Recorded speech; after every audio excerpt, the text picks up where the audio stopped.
Hey, bro. Huh? Let me ask you a question, man. Why you ain't change clothes, bro? Let me ask you a question. Every time you see me, you gotta ask me a question like you 50 Cent asking people 21 questions. But, bro, you gotta have some hygiene, Let me man. ask you, did you take a bath last night? Of course, and that's what I'm telling you, man. You gotta have some hygiene, Well, man. congratulations, because I'm homeless and I don't have the luxury to take a bath every night and wash clothes like that. So be grateful for what you got and stop always talking about people and stuff. That's what's wrong with people. They always talking about people instead of trying to help them and stuff. Just thank God that you able to take a bath and change your clothes every night. I might have them on the next day and the next day and the next day. That's between me and God. You worry about yourself. Any more questions? You good, Oh, bro. all right, that one I thought. Have a blessed day.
If you're tired of being censored on social media, join 60s.net.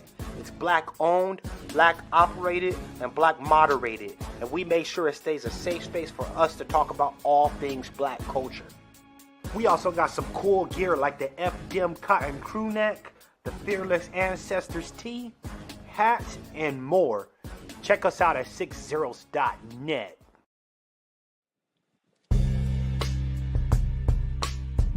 Hey girl, why are you so sad? I just got banned from Twitter again. Should have been on 60s.net. Ah.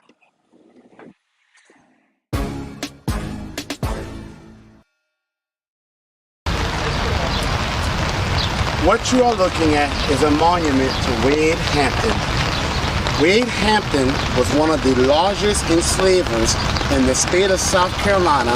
This was one of the largest slave-holding states. And yet, here on the Capitol grounds, there is a monument to him. If South Carolina wants to recognize and remember this period of history, then it is incumbent upon South Carolina and the United States as a whole to repair the damage that has come from this period in history. At the end of the Civil War, Black Americans who are descendants of American slaves, legislatively called freemen, were supposed to receive their 40 acres in a meal, and that never happened. Instead, they saw their black Wall Streets burnt to the ground. They experienced Jim Crow, they experienced redlining, which robbed them of billions in dollars of wealth. In order for America to heal, Black America has to be repaired. I am running to repair Black America because until we all stand, we all have fallen.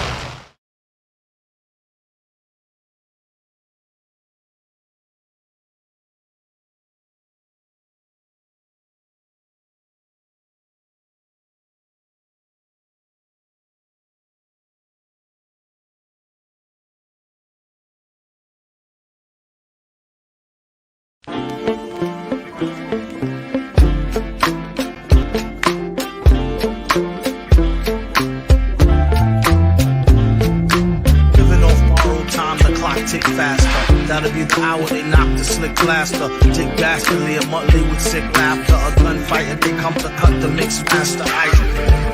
And living the true gods, giving y'all nothing but the lick like two broads. Got more lyrics than the church got ooh lords. And they hold the mic at your attention like two swords. Or you the one with two blades on it. Hey you, don't touch the mic like it's AIDS on it.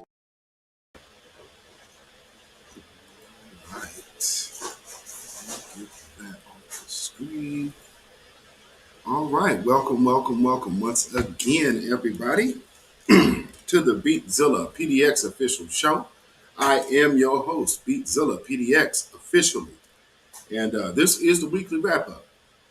Of course, we got some interesting news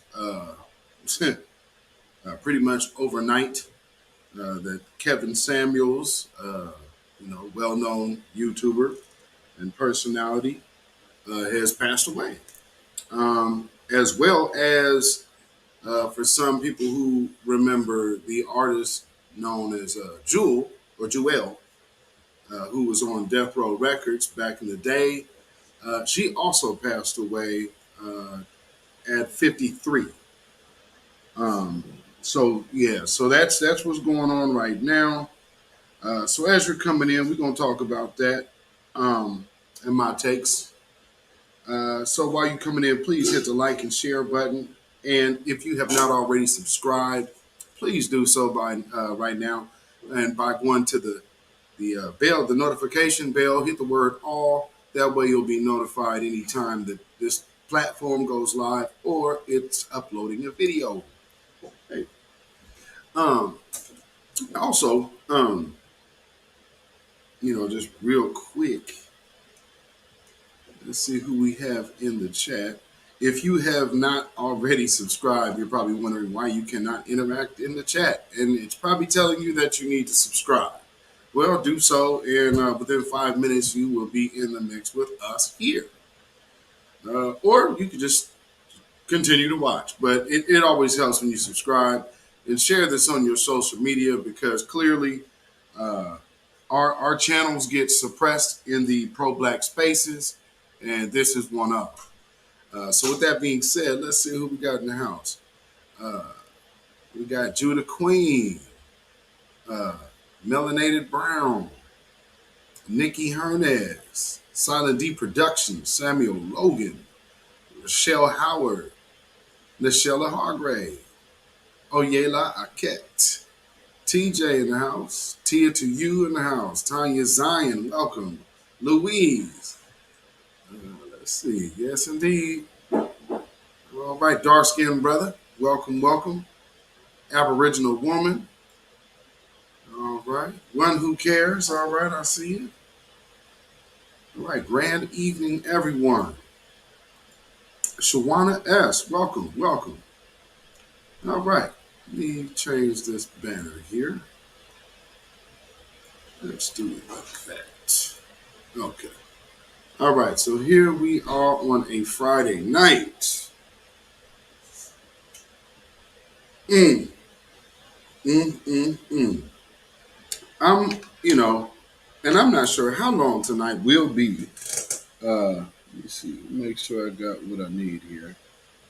Um, but I definitely want to get some calls. That's for certain. I think we are going to have to do some call ins tonight. Don't you think? So, with this whole situation, with Kevin Samuels passing, there's been a lot of mixed feelings expressed online. Um, as y'all know here, I've never really taken any position publicly, yay or nay. I know people get things from all different places, so I look at it like that. Um, Now, as far as the whole relationship guru thing goes, of course, we have people, Tariq Nasheed way back in Mac Lessons days, Jason Black in the business. Um, and then, you fast forward a little bit to Kevin Samuels, which kind of using some of the same talking points um, in to some respect. But with that being said, there's always the authors of the authors of certain things, and I would have to say Jason Black and Tariq Nasheed are definitely uh, those two in this particular lane. With that being said, we have a few other things to look at before we uh, get into the conversation of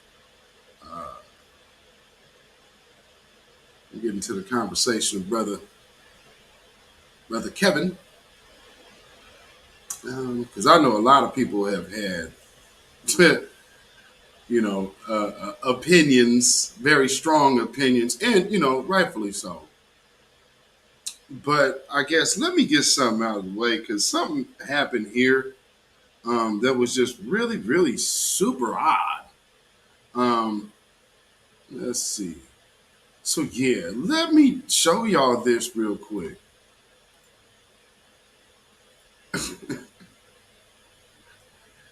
The motto of this town that I live in, for those who don't know, Esmont, what is going on?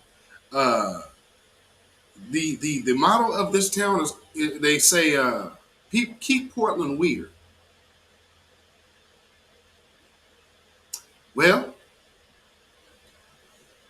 just a few hours ago in this town not too far south from here in Oregon City, there was I guess, disgruntled worker who felt that they would probably go ahead and get a little sauce before they hopped in their work truck. This is the results of, I guess, man, we just moved because I watch, I got these moon phases on my apps on my phone. So one of the things that it said we had just moved into the Gemini moon, right? And it's, boy, did we ever.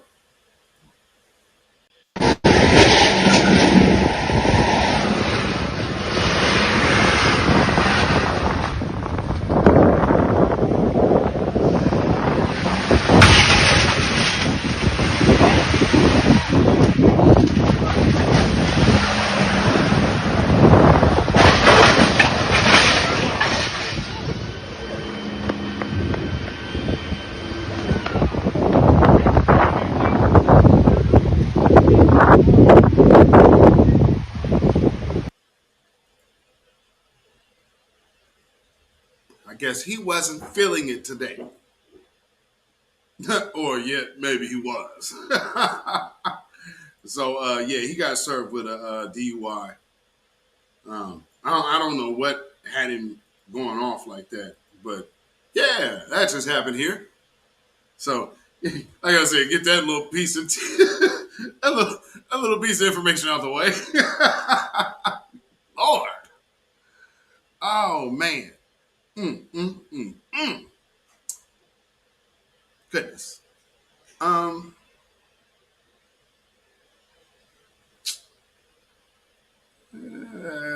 let's go to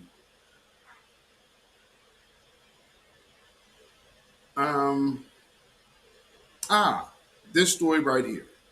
This story right here. There we go. There we go. So in Joe Biden's America,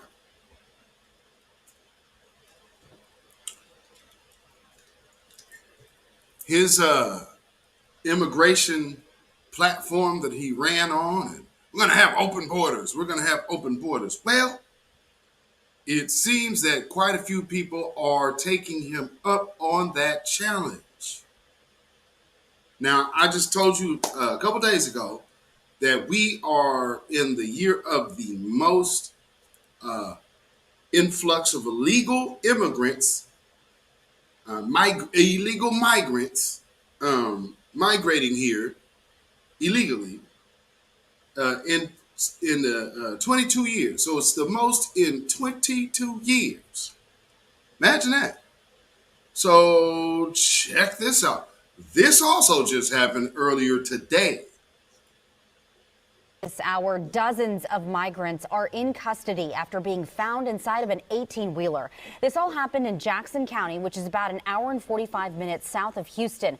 Let's go live to Fox 26's Tiffany Justice at the Jackson County Jail. Tiffany. Right, Rashi, the Jackson County Sheriff's Office has taken about 46 into custody right behind us at the Jackson County Jail, where they'll be held here until ICE or Border Patrol can pick them up. We've also learned a few of them were transported to a local hospital for dehydration. Now, authorities say deputies found about 100 migrants in the back of a tractor trailer about 7 o'clock this morning that had broken down on a South Texas highway. The Sheriff's Office saying when authorities opened the back of that vehicle, many of the occupants jumped out and started to run away into nearby brush and cornfields. Authorities suspect they illegally immigrated into the U.S. and authorities are now searching for the ones who fled on foot. They say they are looking for about 50 illegal immigrants that did come across, and they're asking locals to be aware. Reporting live, Tiffany Justice, Fox 26 News. Well, dozens. They have dozens. Ain't that something? Ain't that something? Oh, let me go ahead and do this. So shout out to Jason Black. He just did a live, which, man, stellar commentary. Stellar commentary. So I'm sure a lot of the business traffic should be coming through. So yeah, y'all come on in. Like and share this, like and share this, like and share this. Because I definitely want to talk to y'all and get y'all's opinion on on how we repair. You said Jason was very diplomatic. Absolutely. B1 Beauty Supply, welcome, welcome. Yeah, absolutely. And that's I expected nothing less than class from Jason Black. You know, it's Jason Black. So being able to give it with class, and he never made any secret that they weren't friends in life, real life, or fake life. But nonetheless, Real always respects Real, and Hustle always respects Hustle. So, with that being said, I expect nothing less. I don't expect the man to talk bad about it. Also, something else that happened today. I don't know if I have that though. Do I? Oh man. Yeah. I haven't really spoke on this cat, but Nature Boy looks like he got a rain today and was also again. Well, no. like he's back before a judge, I guess, for another hearing, and he was denied bail again. So it ain't it ain't looking good for that dude. You know, I was always wondering how people started getting into him anyway, because that was kind of weird. It's like this dude's like, y'all don't get a kind of odd vibe from my man. But yeah, so he's he it's not looking good for my man. Not at all. Let's see. What next? Um oh, so we have to look at a few things here. Now, this next story is very, very interesting. Now, with all of this Asian money and protection that has went around, saying that, hey, man, black folks is jumping on Asians, yada, yada, yada, yada. Yo, Black Voltron Reloaded, what is going on, my brother? Welcome, welcome. Hey, sometimes, and this is something that I'm kind of surprised this even really made the news.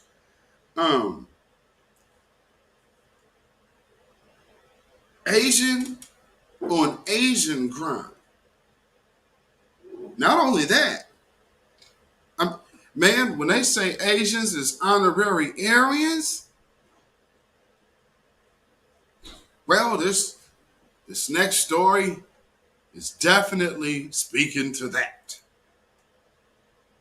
Answers into a terrible crime today. A mother who shot her 2 young sons as they lay sleeping in their beds. Authorities say the woman who is in custody tried to kill others as well, including herself. Tonight, the 38-year-old Newtown woman is expected to be charged with murder and attempted murder as the Bucks County community tries to understand what happened and why. A vigil was held this evening for the young victims, ages 9 and 13. Action News reporter Annie McCormick is live in Newtown with more on the tragedy. Annie. And Rick, memorials still remain outside here of Newtown Middle School, where a vigil was held earlier tonight. Now, both of those young boys were taken to the hospital still alive, but this afternoon, District Attorney Matt Weintraub said that they are not expected to survive, and their families made the difficult decisions to donate their organs. A vigil was held tonight at Newtown Middle School for 2 young boys found shot in their beds, allegedly by their mother this morning. Friends identified the victims as 13-year-old Jeffrey Teeney, who friends called JT, and 9-year-old Nelson Teeney. Police say their mother, 38-year-old Trin Nguyen, shot them in the head inside their Upper Makefield Township home on Timber Ridge Road. And what authorities are calling a domestic situation, the mother then approached a neighbor following the shooting. Trin Nguyen handed him a box of photos outside the residence and asked him to give the box to her ex-husband, whom he worked with.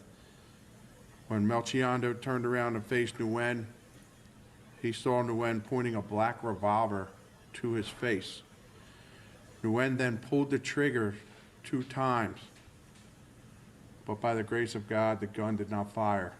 Melchiondo engaged Nguyen, wrapped her in a bear hug, and eventually was able to disarm her. After fleeing, the mother was taken into custody a short time later at a nearby church. She was then transported to the hospital and arraigned tonight. At tonight's vigil, JT's baseball teammate said this about their friend. He was always like the best teammate. He was always happy and bringing like smiles to people's faces. He was always ready to play, and he was never like sad at any moment. He was like the happiest kid I knew. And said that Nelson excelled at swimming and baseball, just like his big brother. He was a good baseball player too. He had a long career ahead of him. It's such a shame. And Rick, tonight, Nguyen was arraigned on attempted murder charges. Police also believe that she may have tried to take her own life. For now, reporting live in Newtown, Annie McCormick, Channel 6, Action News. Rick. Annie, thank you. Wow. So yeah, man, that was an extremely crazy story right there. And that's not something we see that often, but when you think about it, it's like, well, damn, how much has this system corrupted people that come to it? They really come here to America with this better life mind state, right? Then this happens. Rain Love, welcome. Who else I see just coming? Oh, Nikki, the chief moderator in the house. All right. We are in here. So that, man. Now, something else I want to touch on real quick. Have y'all noticed the uptick in random attacks on black men? Have y'all noticed that? It just seems to be interesting. Now,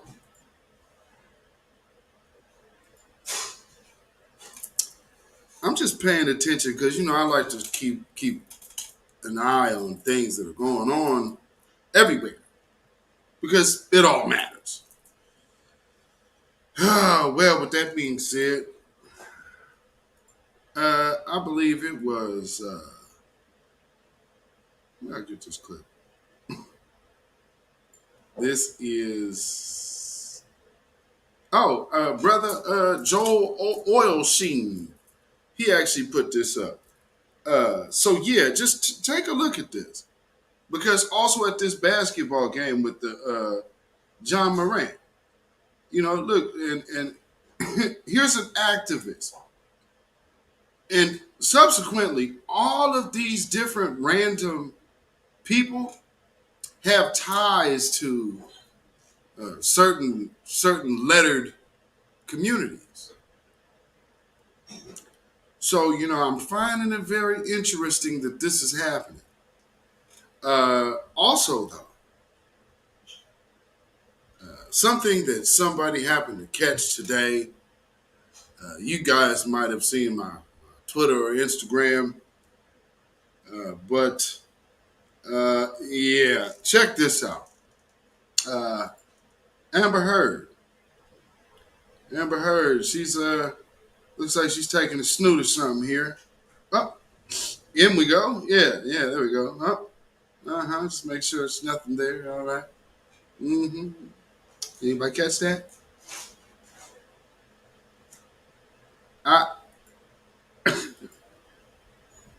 Now, they often I've been called a race baiter.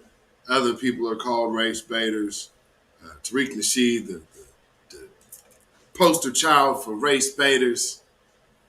But we're really gonna sit there and act like that's not white privilege on display. I mean, you could literally take a bump of dope in a courtroom on national TV. I mean, how much of a degenerate drug addict are you? Number one, that was in your mind to do. Like, let me take some dope up in here. How can I get high in here? Oh, I get it. I'll have some tissue. Oh my goodness. Now, when you're blowing your nose, you're blowing out. Not. All righty. Well, while you're trying to make Johnny Depp look like a raging drug addict, you're literally getting high in court on the stand on national TV. I mean, again, your eyes are not deceiving you, folks. Your eyes are not deceiving you one bit.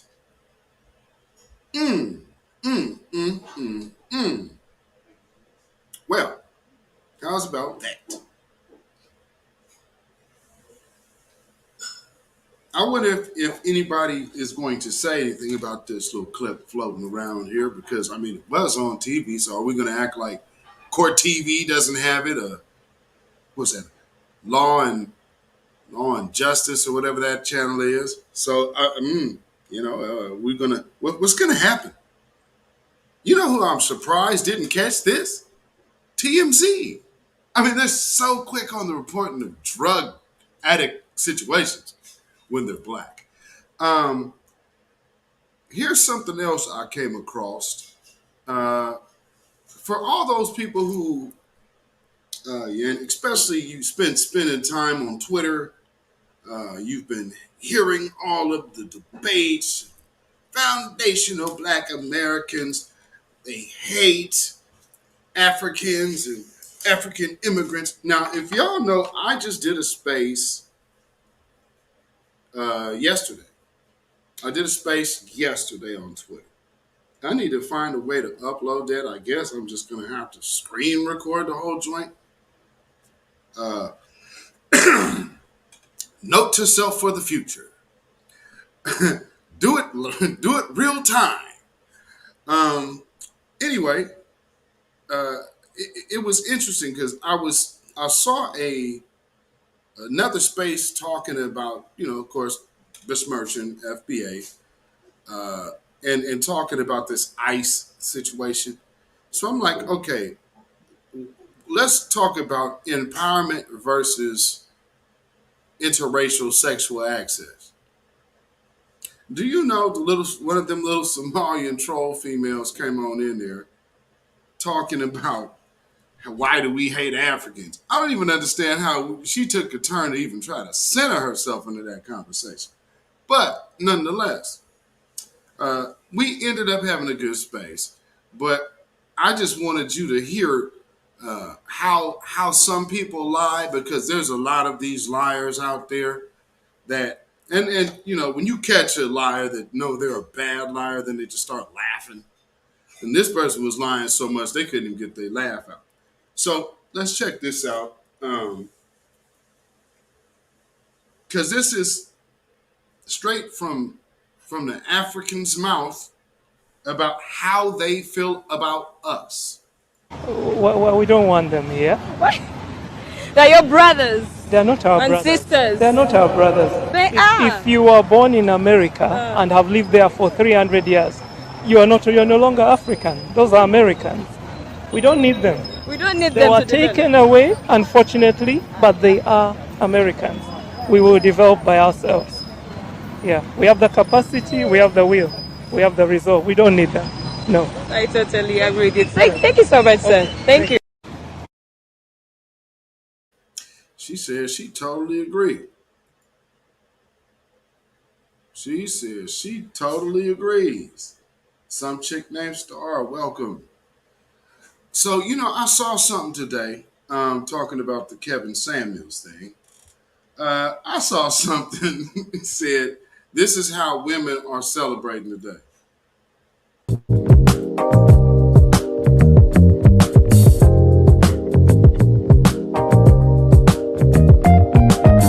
Your average looking.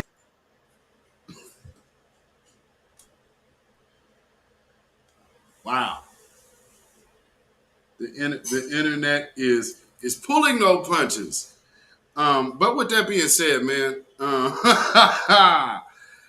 Lord, I see a lot of people, celebrating. And let me tell you something, man. I can't get on board celebrating any black man's death, even if I do not agree with his philosophy. I cannot just condone downplaying the dead man, or just talking crazy about him. Because I didn't talk crazy about him while he was alive. Now, for those who did, more power to you. That's well within your right to do. It's just nothing that I could find myself condoning. It looks like we had a thunderstorm coming. Great. Well, hopefully this thunderstorm that is on the way, I just got notice about, does not deal with hit the power or jolt it. But if it does, we will work with what we got. And we might have to move over to the phone. But if so, we're gonna make it do what it do. Let's see here. Where is that? Oh, can I do that? Oh Lord. Okay, that's too much work. Let me see what I can. Let me get this up here. Let me show y'all the the weekly wrap up. So as you see what's going on, something I'm just noticing, we have, of course, the new, and they keep labeling this woman black. She's Caribbean. She is Caribbean. Uh, what is this woman's name? The let's see. What is this woman's name? She's the new press secretary. Yeah, press secretary of the White House. Corinne Jean Pierre. That's her name. Uh, some people say Corinne Stud Pierre. But nonetheless, she is the new um, press secretary. She's replacing the Red Witch. So that this should be interesting. But I mean, I don't really. I think she's really prepared for it because she's went to the school of liars, so she's ready. So let me read a little bit of this article here. And once again, we are talking about the woman up top who is with this other woman here who is also in the press, which is kind of interesting. So Biden's new press secretary sparks conflict of interest concerns over relationship with CNN's Suzanne Malveaux. And yeah, that probably should pull that one off. President Biden's trailblazing pick for his new press secretary is already being accused of creating troubling conflicts of interest because of her long-term relationship with CNN star Susan Malveaux. Corinne Jean Pierre, who next Friday will be both the first black and first openly gay. Oh man, see now they're going with the black. She's the first black. Now, does she identify as Caribbean or does she identify as black? Because when you start getting into these conversations with these people, that tone change. See, they'll be like, oh yeah, they're the first black, they're the first black, they're the first black. They're the first black this, first black that. Then they get amongst their own. Well, we don't want them here. What? They're your brothers. They're not our and brothers. sisters. They're not our brothers. They If, are. if you were born in America and have lived there for 300 years, you're no longer African. Those are Americans. We don't need them. We don't need They them were to develop. taken away, unfortunately, but they are Americans. We will develop by ourselves. Yeah, we have the capacity, we have the will, we have the resolve. We don't need them. No. I totally agree with you. Thank you so much, sir. Thank you. That's what it looks like when they're amongst themselves. So it goes on to say she'll be the first black and first openly gay person to hold the key White House post. Lives with the network's national correspondent in Washington, D.C., with their 7-year-old daughter. The Haitian-born press pick gush about her. Wait, I'll say so she's a press pick, a Haitian. Okay, about her relationship with Malveaux in Jean Pierre's 2019 memoir, Moving Forward. Okay, I got it. Most of all, I want to say, and this is a quote, most of all, I want to say that every word of this book was written with love for my partner, Suzanne Malveaux, and our daughter, I think that's Solil Malveaux Jean Pierre.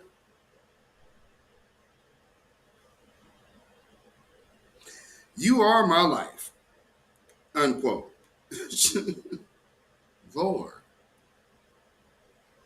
that is a long last name. Malveaux Jean Pierre. So her name is already hyphenated to begin with the Jean Pierre. Now it's Malveaux Jean Pierre. That is like a whole name within itself. You just cut off the first name, you got a whole nother person. Good Lord.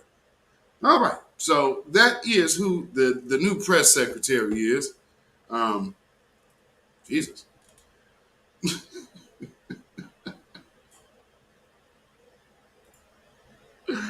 Oh, good Lord. So let's do this because it's Friday and it's raining and storming here, so we still actually haven't even begun spring. But we did have a nice 70 something like 76 or 78-degree day, which is the hottest day of the year thus far, and one of very few this spring because the spring sucks. But nonetheless, we are powering through it up here with the 20 to 30 day by day weather changes up and down. Jeez. But we're going to get through it. So, once again, this is the weekly wrap up. You are tuned in to the Beatzilla PDX official show.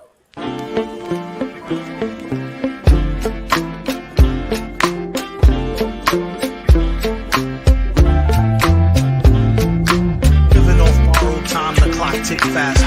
That'll be the hour they knock the slick blaster. Dick dastardly, a monthly with sick laughter. A gunfight and they come to cut the mix master. And living the true gods. Giving y'all nothing but the lick like two broads. Got more lyrics than the church got ooh lords. And they hold the mic at your attention like two swords.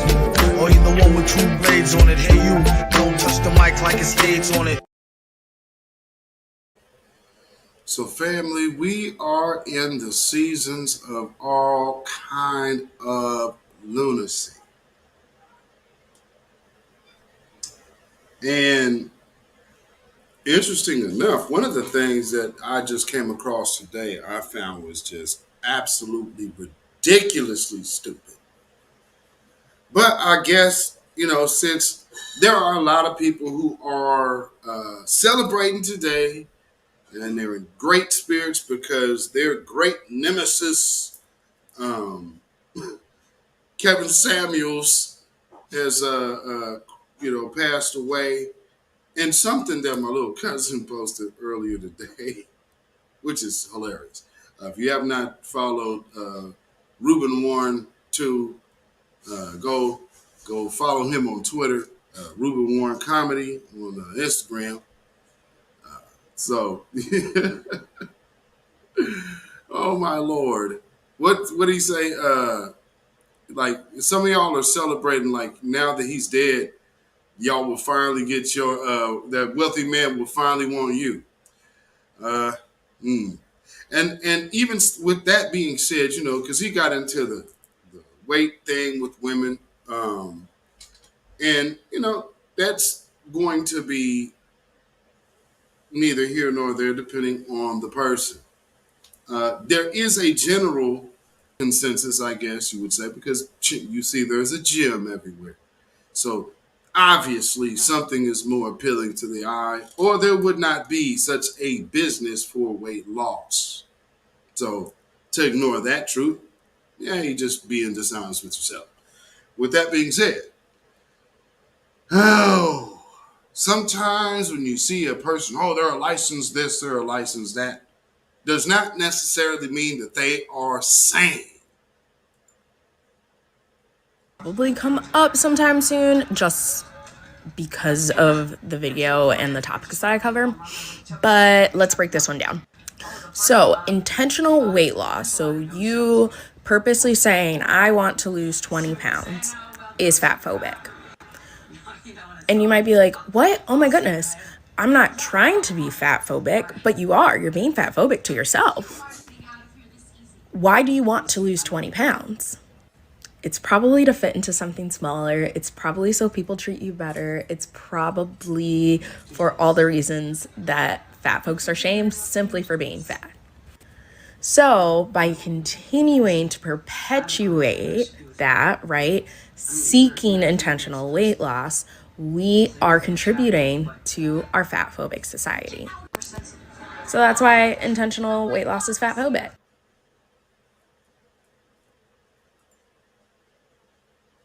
CH464, what is going on, my brother? Oh Lord. The D in her PhD stands for dunce.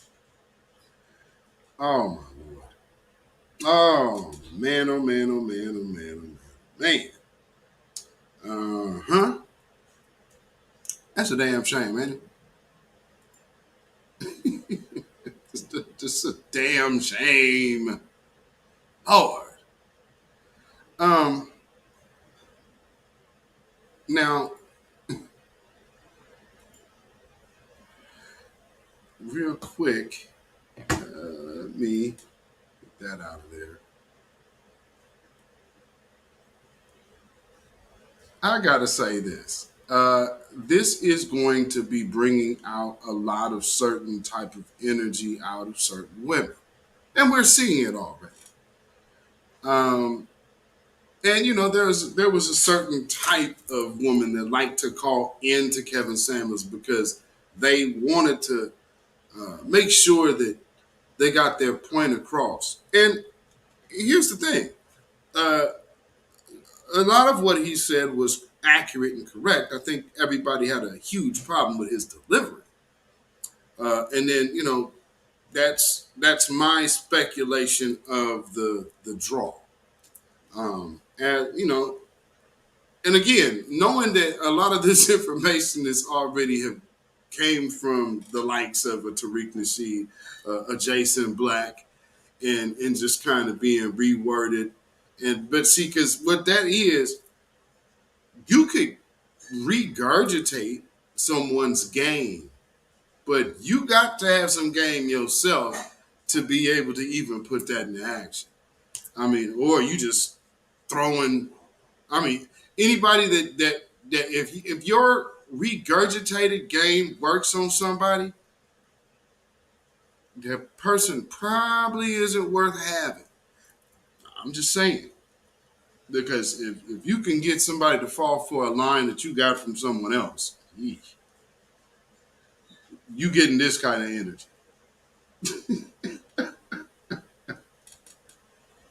This is the kind of energy you're gonna be dealing with, bro.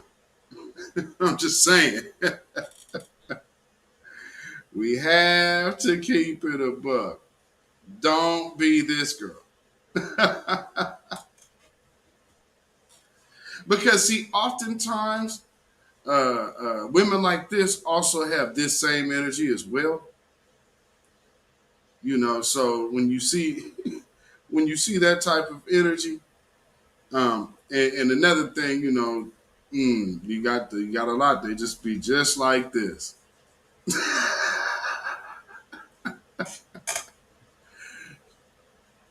The energy's all off. But we have been in such a society where any man calling out that just gets bombarded. Hey, truth be told, women should be calling that out.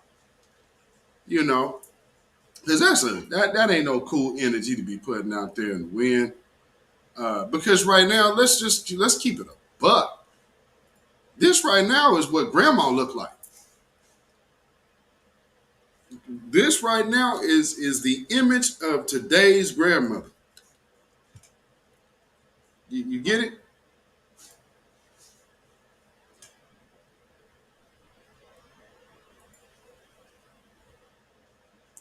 We got to do better. We got to get back to raising these standards, don't we? Oh Lord. Mm, mm, mm, mm. That's grandma today. We got to do better. Now, I want y'all to see something because we're gonna also have to get into a little bit of this because, and I'm glad that shout out to Professor Black Truth who did a great piece on his moment of truth, hitting on the what who should be well known infamous rat and Fed and CIA snitch Bayard Rustin, and the type of damage that he was able to cause. Because see, some of the stuff that like the Kevin Samuels and all of these people, what you are known him to basically try to repair. Well, Bayard Rustin is one of those dudes who was in that farm helping them dismantle the black household and the black family and also traditional black relationship.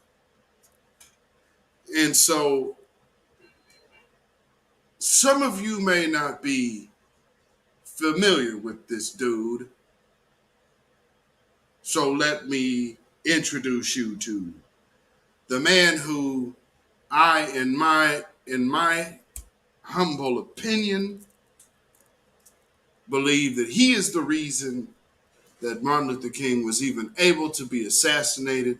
Everything that he was doing was counter the movement. As soon as all of the people were gone, he makes a pivot, and his famous quote, niggers, the new niggers are the gays.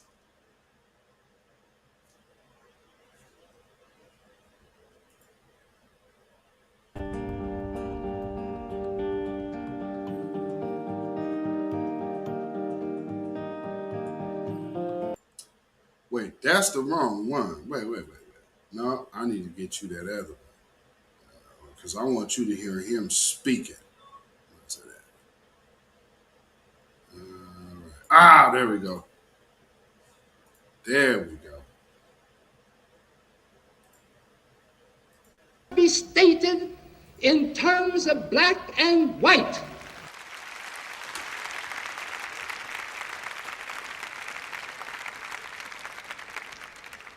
And any movement which begins by blocking out the active cooperation of the best minds, many of which are white as well as black, is fighting a losing battle.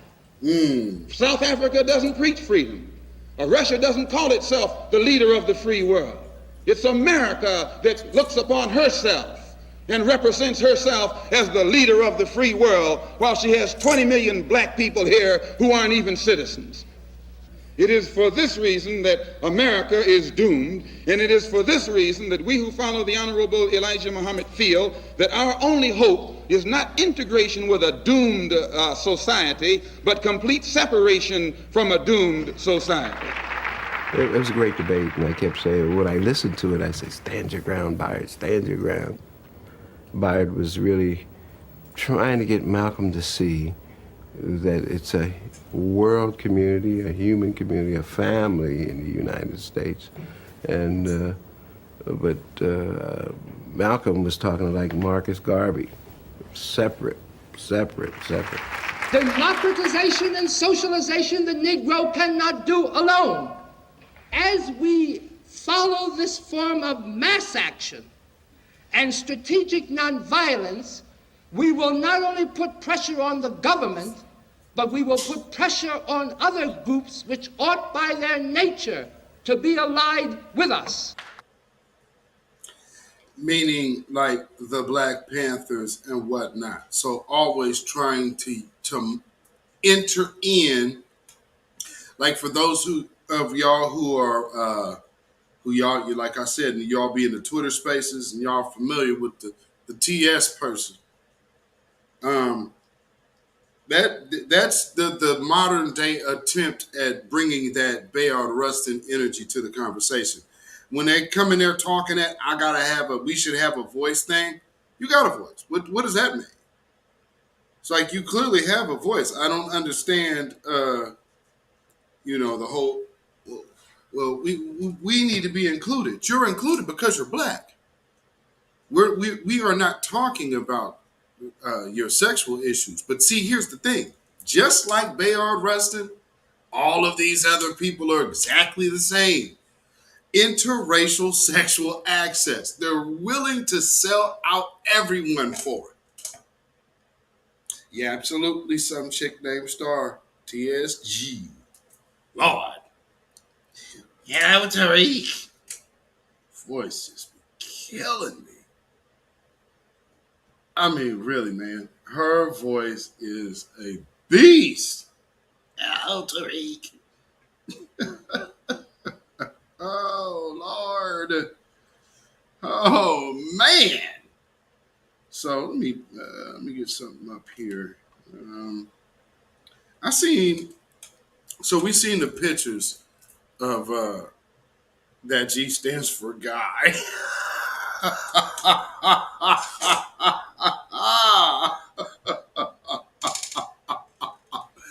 His voice, that's a dude. Yo, boy, oh boy, oh boy. Yeah, and see, that's the whole thing. I don't have anything, and I'm sure people are in your DMs because there's plenty of people out here that swing that way. But here's the one thing: when you come into a space where individuals like myself do not swing that way, but we do have one thing in common. That's our blackness. So then why sway our conversation into your sexuality? Because that is not what we have in common. You have that in common with someone else. So the commonality over here is blackness. Anything else interjected in that is a op. And I'm looking at you funny right off the rip. And of course, you start looking into these people's pasts or present, for that matter. These people be a whole DNC representatives. Like, okay, prime example, moderators. Some of y'all might remember one of these people that we had to block. And while I was moderating for Queen Ahmadiyya Shakur, had to block this same person over there for talking crazy, dropping other people's names in the chat like they did here. And like I said, if this person has, if these people haven't mentioned me, please, refrain from typing them into my chat. You know what I mean? Because that's rude. And then they just refused to stop and, kind of went loco and loony. And then I happened to notice that they're actually somebody else's moderator for a minute. And I'm like, oh, okay, that makes sense while I was getting trolled. Huh, well, that's interesting. Well, look at how karma works. Now this person, this content creator is getting trolled by the very same moderator that was in my chat that I had to get rid of. Imagine that. Oh, Lord. So if you want to take a look at who is, I think she said, she called her Fred Sanford is trolling her. Well, Fred Sanford was your moderator at the time when she was in my chat trolling me.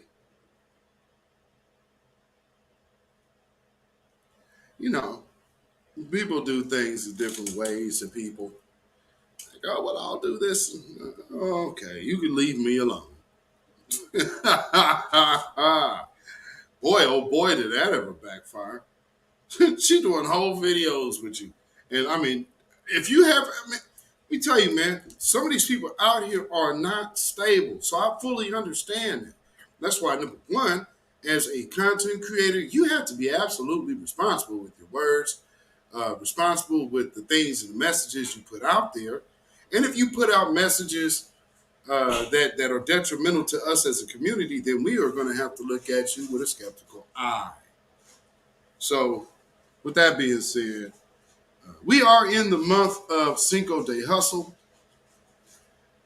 and just for the good tribute, since most people don't know, the reason why you even celebrate Cinco de Mayo is because these black folks over there freed y'all from your oppressors. What would you come over here and still act like you're white? But one thing you do seem to you say it, but then you try to just tuck it away again. Wow, you guys were bailed out by this brown high yellow mulatto and this super duper dark Moor, Juan Guaido or Garrido. So or Garrido. So when you're in those type of situations, then you also see the other more up there. So, generals, things were going on. President Vicente Guerrero, your independence came by way of a black man. So when you come here trying to sit over here and fake the funk on us, hey man, You dealing with the historians when you come to America. It's everywhere else that they come here to get taught about their own history. That's the number and the doozy that the system of global white dominance has done to the earth. And so I won't even use the word supremacy in this conversation. Global white dominance has done such a damage to the planet that the earth is shaking. Kid Gravity and beyond, welcome, my brother. Yes, sir. Yes, sir. So, man, when you look at all of these different elements that are going on right now,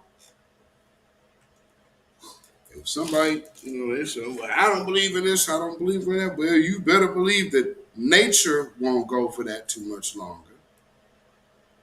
You know what I'm saying? Nature's not going to tolerate this. Nature tends to respond. So let me see here. Oh, this, let's see. Where do I want to go? Okay. So this situation with, y'all know this dude that, well, he didn't stab Dave Chappelle, but the dude that attacked Dave Chappelle, man, you ain't never seen a black man run up on stage and then they look to have no charge and attack someone and then have no charges. Now there's rumors that the same dude that attacked Dave Chappelle is going to sue Dave Chappelle for his injuries he got attacking Dave Chappelle. I guess once he gets out of jail. But see, it's when it happens it's happening at the Hollywood Bowl. Again, I just have to wonder about all of this uptick in these situations. It's crazy. And Mr. Mystical Black Realms, welcome. There's something else that happened in, where's that? Bear with me, family. This thing's going on all over the world. And this right here is just absolutely crazy. So before I play the Dave Chappelle update, I got to play this because I just want you to pay attention at all of these different type of.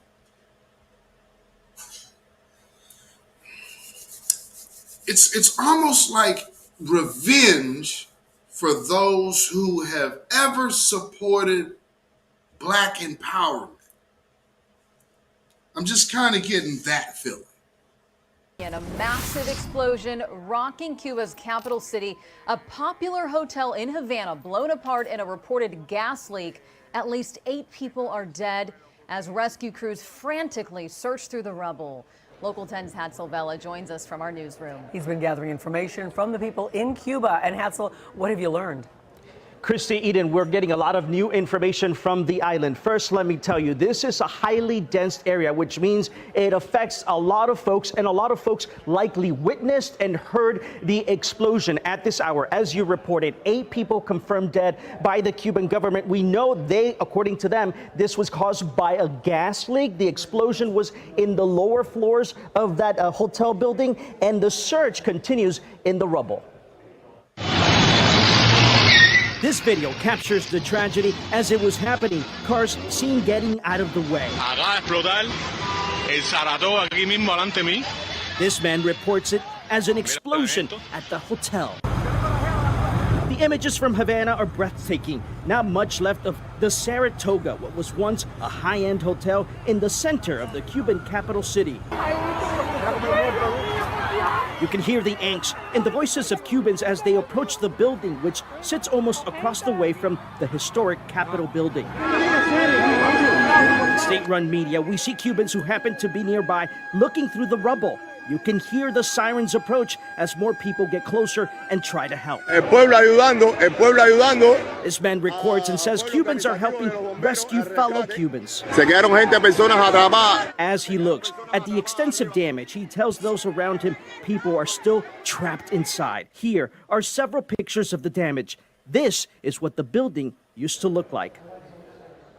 And so again, the government there reporting at least 8 people have died. We know they're also telling us that 30 have been hospitalized. One of the youngest victims is said to be 17 years old. We must tell you that there were no tourists in the building because that building is actually undergoing renovation. So thankfully, that's a good news on that, and we'll keep you posted and let you know any new information we get. For now, reporting live from the Breaking News Desk, I'm Hatsavella, Local 10 News.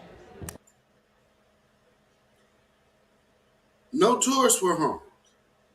What a coincidence. But a very well-known hotel in Havana where, let's see, Asada Shakur. Yeah, she might have been known to be around those parts.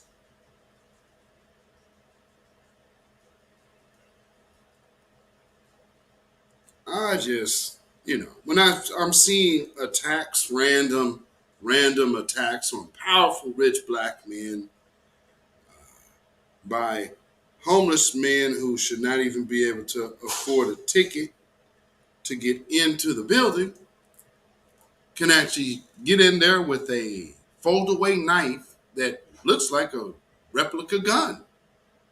Now, what they're saying is that he didn't seem to have it on him. I don't really know about that, but let's just take a listen. Chappelle at the Hollywood Bowl pleading not guilty today. Isaiah Lee entering that plea in a downtown LA courtroom. Eyewitness News reporter Leo Starworth is live at the courthouse where the judge ordered the 23-year-old to keep a distance from the entertainer. Leo? Exactly, my friend. The judge ordering Lee to stay completely away from the comedian, to stay away from his Ohio home, to stay away from any venue he's performing at, including the Hollywood Bowl. Here's more. 23-year-old Isaiah Lee entering a criminal courtroom facing 4 misdemeanor charges, including battery, possession of a weapon with intent to assault, and more. Lee's right arm in a sling, his public defender indicating his arm was broken when he was taken down and subdued by security after rushing on stage at the Hollywood Bowl Tuesday night toward the end of comedian Dave Chappelle's performance and tackling the comedian. Enter plea of not guilty. Yes, Your Honor. The not guilty plea is entered.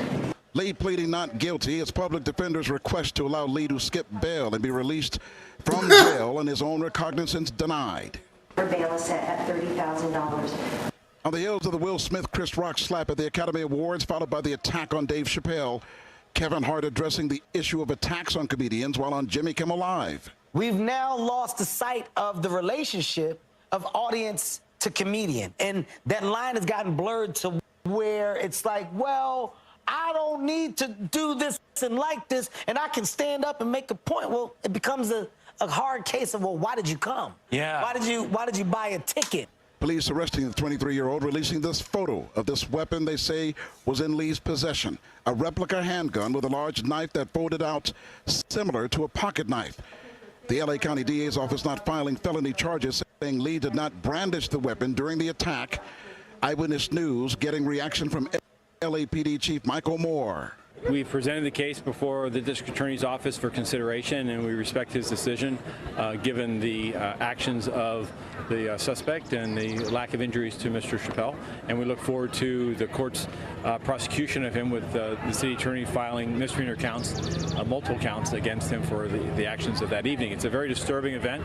Hart encouraging anyone coming out to see a comedian to come out and laugh while also showing respect. Respect the craft. If you're coming, come to have a good time and enjoy the person that you saw. If you have no interest in that, you don't have to buy a ticket.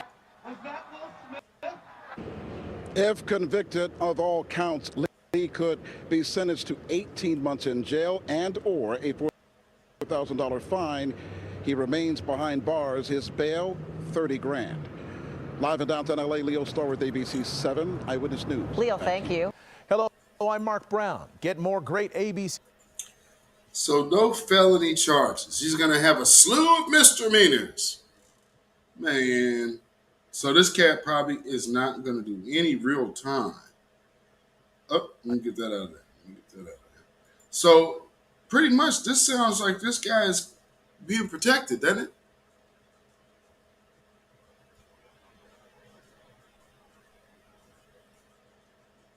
That just goes to show the power of certain groups. A lot of influence, especially in Hollywood. And all of this is just kind of going away. You know, I'm just saying, now are you guys peeping something here? You guys catching on what I'm putting down here tonight? Let's see. We got something else to look. Oh, now here's something else that struck me strange when I saw it. And reason being is because this is a conveniently placed argument. And so I'm always paying attention to why is this being done now in this moment of this type of in this type of measure? Well, let me know what y'all think. Chris Cuomo. I feel like that's an oxymoron, a black Republican. You feel like it's an oxymoron? I do. Why? Your friend right here is a Republican. We had this conversation many times. You do, and you say you feel like it's an oxymoron that you're Catholic, but you also are pro-life. I don't understand either. No, you don't understand yourself. Then you have disagreements. I understand myself. I don't understand either of this. But it's not a personal conversation. Yeah. We're having a personal conversation about CNN and how things can get leaked. And I don't understand Latino Republicans. Well, here's today. This is not about me, and it's not about you. It's about.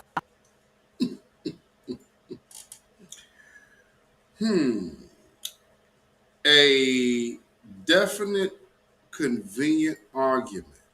And you know why? Because that's one of those shaming tactics. It's a subliminal shaming tactic. That's what you're peeping out there, a subliminal shaming tactic. So, no, black folks are, and see, this is what I keep stressing. We do not need to show allegiance to any party. Those parties need to show allegiance to us. We aren't looking to them anymore. Our group is not looking to them at all. We are the black vote. So come do business with this vote. But the days of nothing, getting absolutely nothing while we watch tangibles upon tangibles upon tangibles go out of the door to people who shouldn't even be touching our money. We got to sit up here and watch these people get our dough. I ain't with that. So with that being said, we're going to have to make sure that's why we closing the borders. And here's another thing. They didn't like that move either. They did not like that move either because we cut a lot of people up out the reparations conversation, and rightfully so. And rightfully so, because they haven't done nothing to come up on us. Now, you had Dave Chappelle going hard at these, hard for his truth and hard for his career. This is true. You could kill a black man just like that. You can show his dead body all over the place, but you can't make a reference that somebody would possibly take a certain way. And Dave Chappelle didn't even, in his spot, that his little piece that got so much heat from the trans community, there was nothing in that he actually said that was harmful. There's things said about us every day, especially black men, every day, that is tremendously harmful. The whole media apparatus, their whole commercial scheme, every marketing firm that is being employed to put these commercials together are doing it based on the anti-black family narrative. So let's mix it up because their numbers are dwindling. We could get together just fine. So what happens when black folks circle the wagons? This happens. This type of thing happens. Dominique Devereaux, welcome, welcome, welcome. You know, so you see this type of thing popping up. And this ain't cool. Now, you know, he's over here going to probably try to sue because his arm was in a sling like I just told you. Because, yeah, his arm was broke. But with that being said, now, you piss off a certain community, they got strings to pull and be able to get things done, allegedly, possibly, who knows. But you would actually have this in your law enforcement. Silver Tulip, welcome. I saw you in here earlier. I'm sorry I didn't call your name. One of Ahmaud Arbery's killers had 16 phone calls with the DA before arrest, court filings say. Do you think that woman that tried to get them a deal didn't know that? Damn the family. You think she didn't know this? You said Mr. Pretzel. That he is. Man, stomped him into a pretzel. So yeah, 16 calls. Somebody need to be going to prison. Somebody needs to be going to prison. I don't know what y'all talking about. That DA needs to be going to prison. And the other DA, Biden's DOJ, man, that woman needs to be disbarred because she's going against the family's wishes trying to make some kind of roundabout deal. Now, Derek Chauvin just got his little plea deal and basically get his things concurrent. So they just snuck that one up right past you. This system ain't worth a damn, man. This system is not worth a damn. Anybody who think it is out of their mind. And Bayard Rustin was one of those type of people that would give his life for the system because, you know, they told him that they liked him. And for some people, that is enough. Now, for some, it needs to be a little more monetary, right? That much we do know. We know it needs to be monetary, but man, let me give you this little piece, and then we are going to take a break, and then we're going to go into the Kevin Samuels conversation. So let's see. I'm going to put this up here because we're going to talk about also, we have to address the attack, the anti-Black positive relationship agenda that they are pushing on us. So we're going to talk about that tonight. They absolutely hate the sight of Black families. Do y'all remember a few years ago, somebody posted up on, I think it was Facebook, a Black family, and they took the picture down talking about it was hate speech. And it was just a Black family. So, you know, you got to understand that. So, yes, pay attention to what's happening here. Nature are male and female. All of nature is male and female. Man needs to know that the way he's been mistreating, and his attitude about his woman. She is not his servant. She's not his footstool, his doormat. She's his help meet. That's on the plane of balance, my brothers. All right. And we better get that one together. You feel me? So for those, you know, because I see the whole Kevin Samuels thing. You know, a lot of women felt that, you know, he's saying I'm going to die alone. I think more women that the majority of the women that I have seen call up there, and it's like I don't watch. Actually, I probably can't say I've watched any of Kevin Samuels in probably about six months or so of anything of his. But if not more. But people getting what they need, and those people are missing the big factor that their attitudes are a lot of what is keeping them out of the game. So the whole energy that says, I'm going to call up and give them a piece of my mind, that energy right there, that is what's going to immediately get you up out the game. But he's just telling you, man, it's going to end up like this for you, because here's the thing. If you are a woman over the age of 35, you are not in the market for a younger man.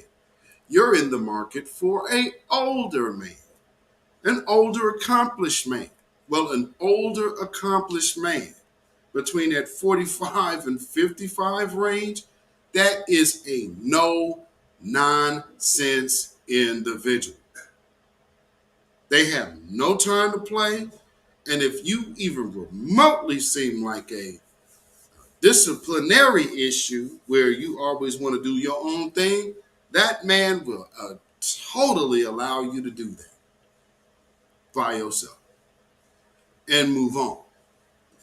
And that's one of them things that I think a lot of people do not get a chance to grasp. Because, not all messages are properly conveyed. So that happens. You know what I'm saying? That definitely happens. Let me get, where's that? Just up here. Real quick. If I have any Louisville fam in the house, there is a sister down there who is running for judge. And she is one of the good sisters in the Foundational Black American New Black Media Spaces. She is one of the behind the sceners, but she is running for judge. So Nicole Compton is running for judge down in Louisville, Kentucky.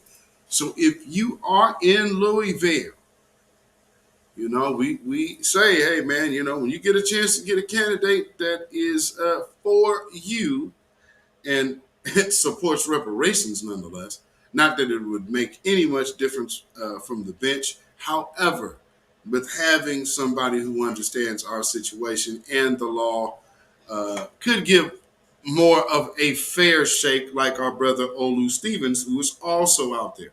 So then she would also be able to join the bench amongst those ranks and the likes of people like Olu. So, Judge Olu. So, yeah, with that being said, once again, Nicole Compton, if you guys are down there in the Louisville area, please run out and go when you get a chance to vote for this sister. I believe they are voting in a couple weeks. So I'm going to have her on here as well. Still got to get Brother Marcel. Got to get that time right.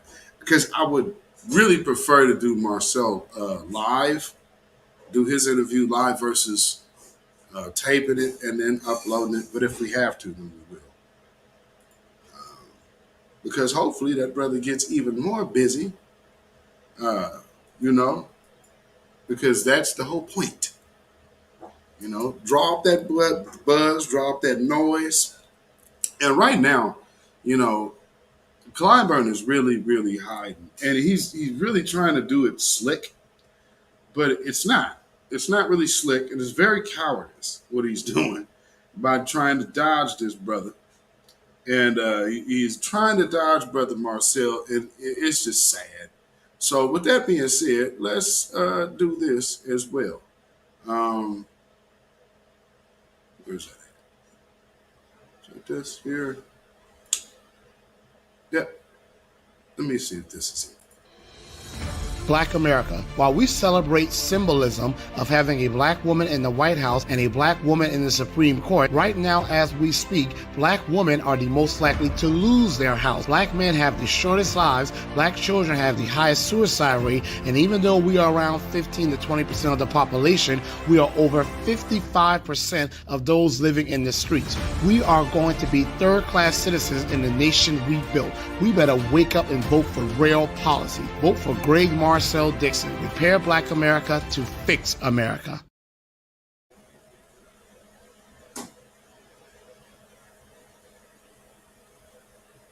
Oh man, wait. Whoa. Whoa, how did that happen? My mistake. Oh man, shout out to brother Marcel Dixon. Shout out to brother Marcel Dixon. Man, you know, hopefully that brother can get in office. And here also as well, the impact of his presence is just, you know, man, people don't understand, man. It's him being in that space, giving the type of information that he does.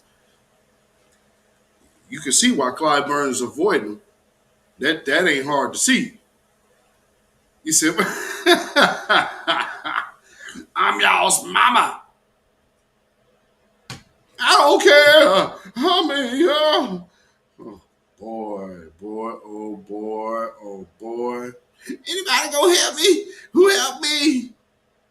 Jesus. Well, you know, Sister Yvette, you have to be graceful when things shift, not flaming out. And, you know, we've played this before, but just for a refresher for those who have not already seen this. Because what you're saying is that somebody got to try. No, they don't. Like, you don't have to try in the wrong way. There are ways to do this, but it's the hard way. There are ways to challenge people. There is a way to do a David and Goliath story, but man, it's hard. And some of y'all just don't want to admit that you don't want to do the hard work. Some of y'all just want to jump out and say, at least I tried. Child, if you want to try to climb the side of that mountain, what was the name of that movie? It's on Netflix. But if you want to try to climb the side of that mountain, go do it. But if you try to do it and you just trying something, you're going to fall off the side of it. You got to know what you're doing, and you got to be willing to stay in this thing for years. Now, Clyburn might be dead by the time you come out of it. So what? Now you know what you're doing, and you can challenge. Now you know what you're doing, and you can still have the seat back. You can challenge whoever is coming against him. Like, it's not about... Out to somebody. Like, did you reach out to Marcel and get I'm not reaching out to nobody. Listen. I was here. Listen, let me tell you something. Playboy. I was here long before all these people got here. I don't owe him nothing. I don't owe him nothing to reach out to him. He reached out to me. Did he reach out to me? But are we going to help him? Help him for what? I know he's going to lose already. Help him for what? I know how this book ends. Did Marcel ever help me? At least to get him on the debate stage. I'm not getting him nowhere. Shut up. I'm not getting him nowhere. I don't owe him nothing. Did he ever ask to help me? The people who took all of my talking points, they ever asked to help me? Y'all are, listen, get off my line, Negro. Don't call here no more. Because these people here, they never asked to help me do nothing. These people here came and took talking points and ran off, and you're going to ask if I tried to help them. They never tried to help me, and I don't care. I don't need to help. She definitely sounds like she cares. Yeah, she definitely sounds like a person who cares. No question about that. Not at all. Yikes. Lord. Ooh-wee. I'm y'all's mama. Oh, Lord. Good grief. So one quick video, and then we coming back with the Kevin Samuels get down, and we going to open up the phones. And we're going to talk about this this rebuilding here. Let's get this in here. So I played Dr. Julia Hare before, and we're going to talk about that again because, see, one thing that I want y'all to understand is we are multi-generational pro-Black. And there's been different groups to come along within these different last few decades. You know, several decades, actually. Well, we are literally like the grandbabies of the civil rights movement. Shoot, some of like more like the great grandbabies of the civil rights movement. So with that being said, we have enough information at our fingertips now that we can look back about 70 years in our own culture and pick and sift, see what worked, see what didn't work, see what vision should still be pressed on, and see what vision has now become obsolete. But we still have these bought and paid for Congressional Black Caucus talkers do nothings. And those are not Black leaders, and they are just trying to put more and more in front of us, and we deserve better. I see the name come into the chat. Sorry in. Welcome. So, check out our sister telling it like it is. To the extent that Black relationships have survived as they have, what say you about that 400 years later? It is amazing that Black relationships have lasted for 400 years. They lasted this morning. They're also going to last tonight, and you may not even know the person to whom you're going to have the relationship with. But they do tend to go over. Relationships do go over like that. And as we move into what has happened to this, I know that our relationships sometimes really reach a low ebb. That's one of the reasons why we wrote the book, How to Find and Keep a BMW, a Black Man Working. That was spelled out in there. This is very serious.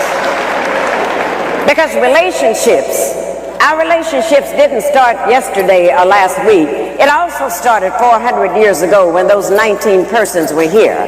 And I want you to remember something very important that one of our by any means necessary power brokers told us, and that was Malcolm X. He said, if we can only remember that you didn't land at Plymouth Rock. Plymouth Rock landed on you. And it's very essential that we kind of keep this in place. And knowing that these are the things that happen, then we have to move more to change it. See, we have a system that would not like to see Black males and Black females together. They would not like to see that happening at all. Because once we come together, they understand the power of the strength of the Black woman, the queen of the universe. They know that, her strength. They also know the power of the Black male, the warrior. If you would turn him loose, he will protect also his family and things that need to be done.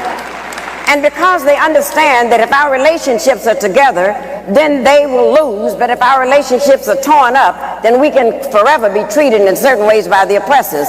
That's why they gave us something called integration, which is nothing but the illusion of inclusion. They gave us this. They actually gave their statement. And when they gave that statement, it meant that they could go right into your homes. They went into the Black homes now, the powers that be, and told us that you cannot discipline your children anymore. And if you discipline your children, you will go into jail. It's this kind of thing they told us. Now, this is amazing that, you know, the Black parents who in Africa, that was out of the question. Some social worker come in there saying you can't discipline your children, the social worker would disappear. As you all know, this kind of thing would go on.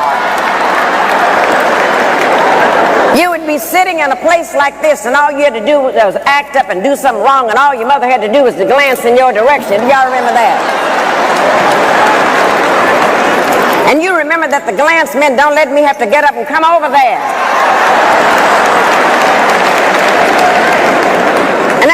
in a while in the black family, there was a fool who would challenge the glance.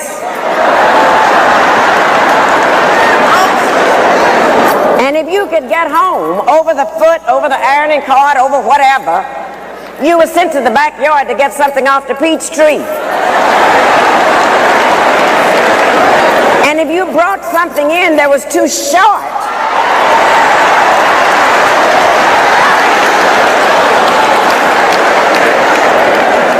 God forbid that you would do something like that.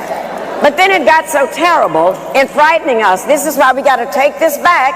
And this is the best part of our action plan, is to reclaim the minds of our children. Because then they went into the public schools and took discipline out of there. So when we acted up in there, they put our boys, our black men, into something called special ed classes.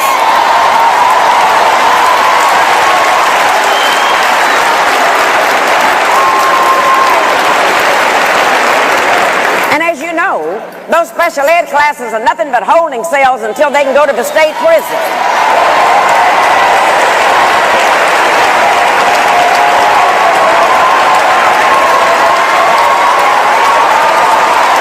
But this is what they did. And then, the one thing that they knew, that if we can put them in prison, if we can have them convicted for a felony, then once they get out of prison, they cannot get a job because of that. They cannot get the job. And then if they happen to eke out and find a job, then they have to pay taxes on a job, yet they cannot vote, and I call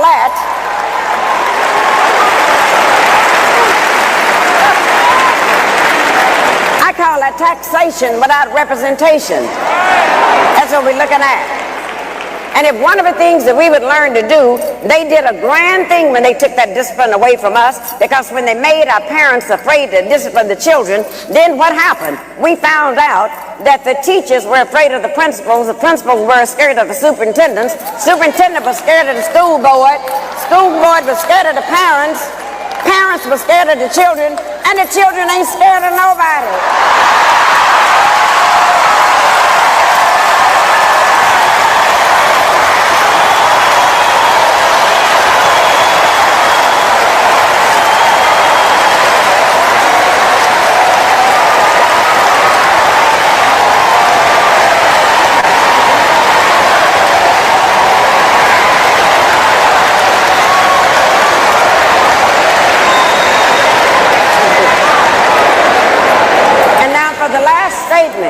The last statement, the reason why we're so pleased to have the covenant, it makes all of this type foolishness stop. It's going on under Angela Glover in San Francisco country, and they're all saying we finally have a movement where we can take back over the minds of our children. And the first thing we got to take over, the covenant taught us that we do not have to have black leaders anymore. It told us because everyone in this room is empowered to be a black leader. Everyone in this room.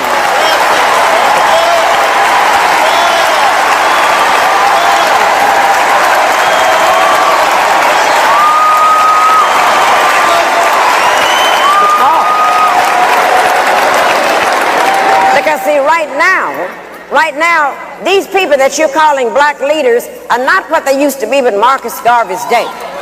They're not what they used to be back in the days of W.E.B. Du Bois or Martin Luther King. Those were the people that got us together and planted a strategy, and we're not looking for fame. But today's black leaders, I'm afraid, have become leading blacks. And don't ever confuse leading blacks with black leaders.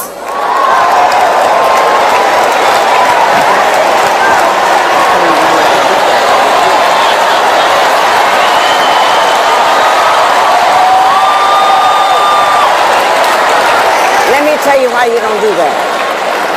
One of the reasons you don't confuse them, black leaders are chosen by you. They're chosen by the people they're going to lead. They're chosen by us. But let me tell you about the leading blacks.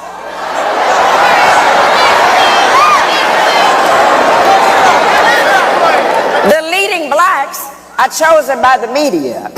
Leading blacks are chosen by ABC, all broadcasting Caucasians.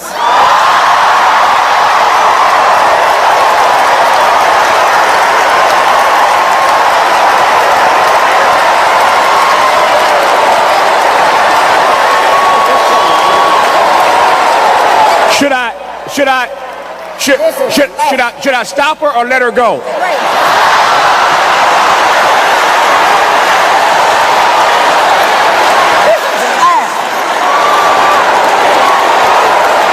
Now, this is the last one. This is the last one. Leading blacks are also chosen by NBC. Nothing broadcasting but Caucasians. And the rest are chosen by CBS, the Caucasian broadcasting system. And when you allow leaders to be chosen by the media that's owned by the corporations, when you get ready to change your lives, when you get ready to demonstrate, when you get ready to march, when you get ready to come to the covenant, when you get ready to endorse and make Tavis one of our next elected officials, but what happens?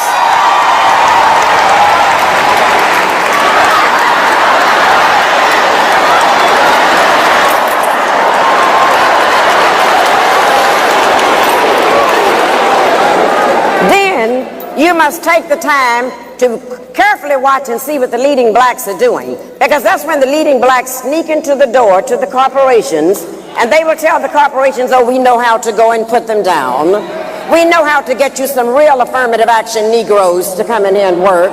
We know how to do that. But at the end of the day, the leading blacks lead the corporations, and the leading blacks have gotten paid while we have gotten played.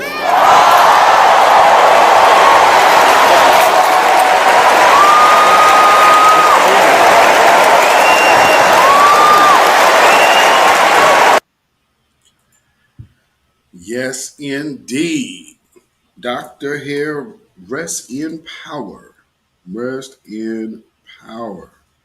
So, we are going to talk about this Kevin Samuels situation. And I know a lot of people probably figure, I've never really talked about him, and I don't really have nothing negative to say about him personally at all, because never dealt with or interact with the man, but I could deal with his position and just deal from the things I saw. With that being said, we will take a quick break, and then we will talk about it, family. So let me do this. We got something new.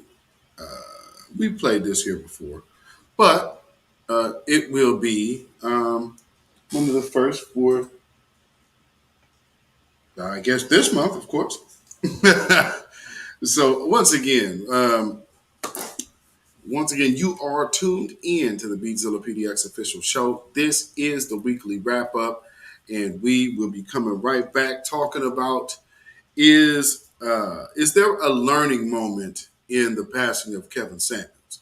And also, with that being said, is there a learning lesson to what you were able to pick up from him in life or in what you saw just even as a spectator like myself? So with that being said, we shall be right back. This is Arietta Ward, and the song is called Transformation. So enjoy.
All right. We are back. We are back. We are back. Transformation. So that is Are We Up to War? And you can definitely go get a hold of that. You can go get that on iTunes, anywhere that you will be listening to your music at. You might have heard a familiar voice on that song, too. You know, Beatzilla can't do much, you know. He can't do nothing. All right. So let's get into this whole Kevin Samuels thing. Oh Lord. So let's look at it like this. How does,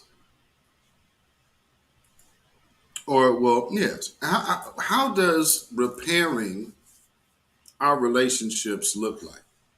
Or what does it look like, rather?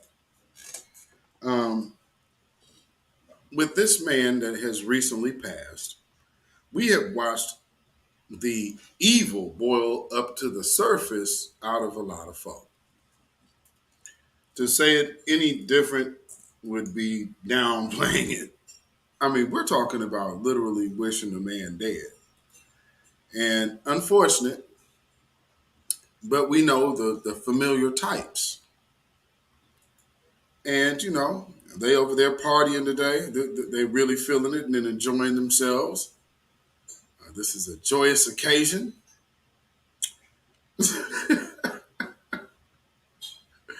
Because we already know, you know, how they were feeling when they would when they would be watching this broadcast. They'd be looking at their TVs like this.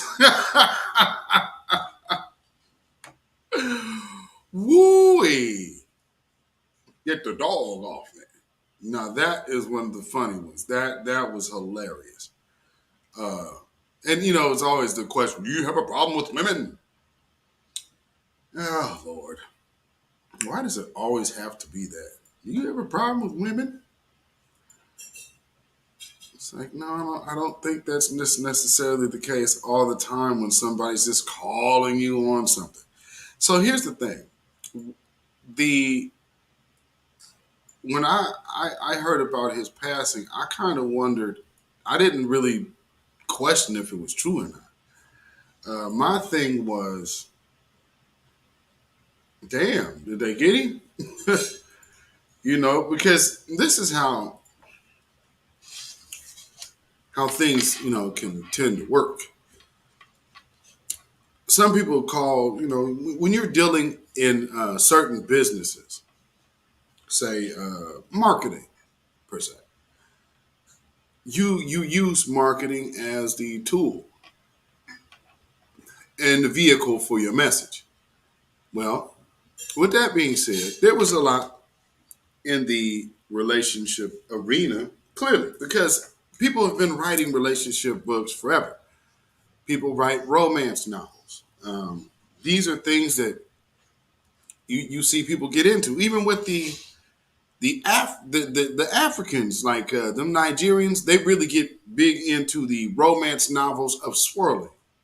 So I got a rich billionaire, the white billionaire, the Asian billionaire, and all of these, and it's big black women, and they're typically African, that are that are all the covers. If you just, there's just nothing but fantasy romantic novels where they're just about the great white man. And when we're in this situation, looking at how black men get dogged out nonstop, black women get dogged out nonstop, the one thing that is never promoted is the coming together of the black man and the black woman. Because we see, now this is not to be confused with anything like if you're in an alternative lifestyle, then of course this doesn't apply to you. And, not that you should feel shame for whatever your sexual preference is. That's a totally different thing than what I'm talking about. What I'm talking about is like these groups of men and these groups of women that basically compare notes of misery. And then they have a ringleader to pass back and forth. As soon as whoever they don't like falters, then they will pounce and without any hesitation or thought, we'll just lose it. And then here, let me go say something. So all the tweets that I've saw today were kind of, it kind of gives somebody this type of effect, really. Because it's just so crazy. This man, Black Voltron said those swirling romance novels are more like science fiction for mammies. Man, ain't that though? And it's very off code. So always remember, the code is the leader. And so we're not getting down on the zaddy worshiping romance novels, and we don't bash black women and all of that. Every time I'm live, a gnat will pop out of nowhere. I mean, like literally, it'll be fly right in your face when you're on the camera. Never fails. Now that it's starting to warm up for a day, and then it gets cold again. But yeah, this weather's just janky as hell here. So this story about Kevin Samuels, I guess his mom came out and she says that she didn't even know. She wasn't notified, which is kind of odd that the internet knew before she knew. Now, what she did, and understandable. I can understand her sentiment. Do I have it here? No, I don't. Let me go there. So I get her sentiment to say, I didn't hear it until I saw it on social media. That's how I learned about it. So here's the question. How was this information released to the public without you knowing? Well, I have to wonder, because let's take a look at who he was with. This is her. And the story is just very odd to me. So let me do this. Let's go into, let me see if I can get into this article real quick. Bear with me just 1 second. All right. Okay, so this article reads, Kevin Samuels, YouTuber with 1.4 million subscribers, has died, his mother says. Samuel's views on dating and relationships, which many people on social media felt were an attack on black women, often sparked outrage.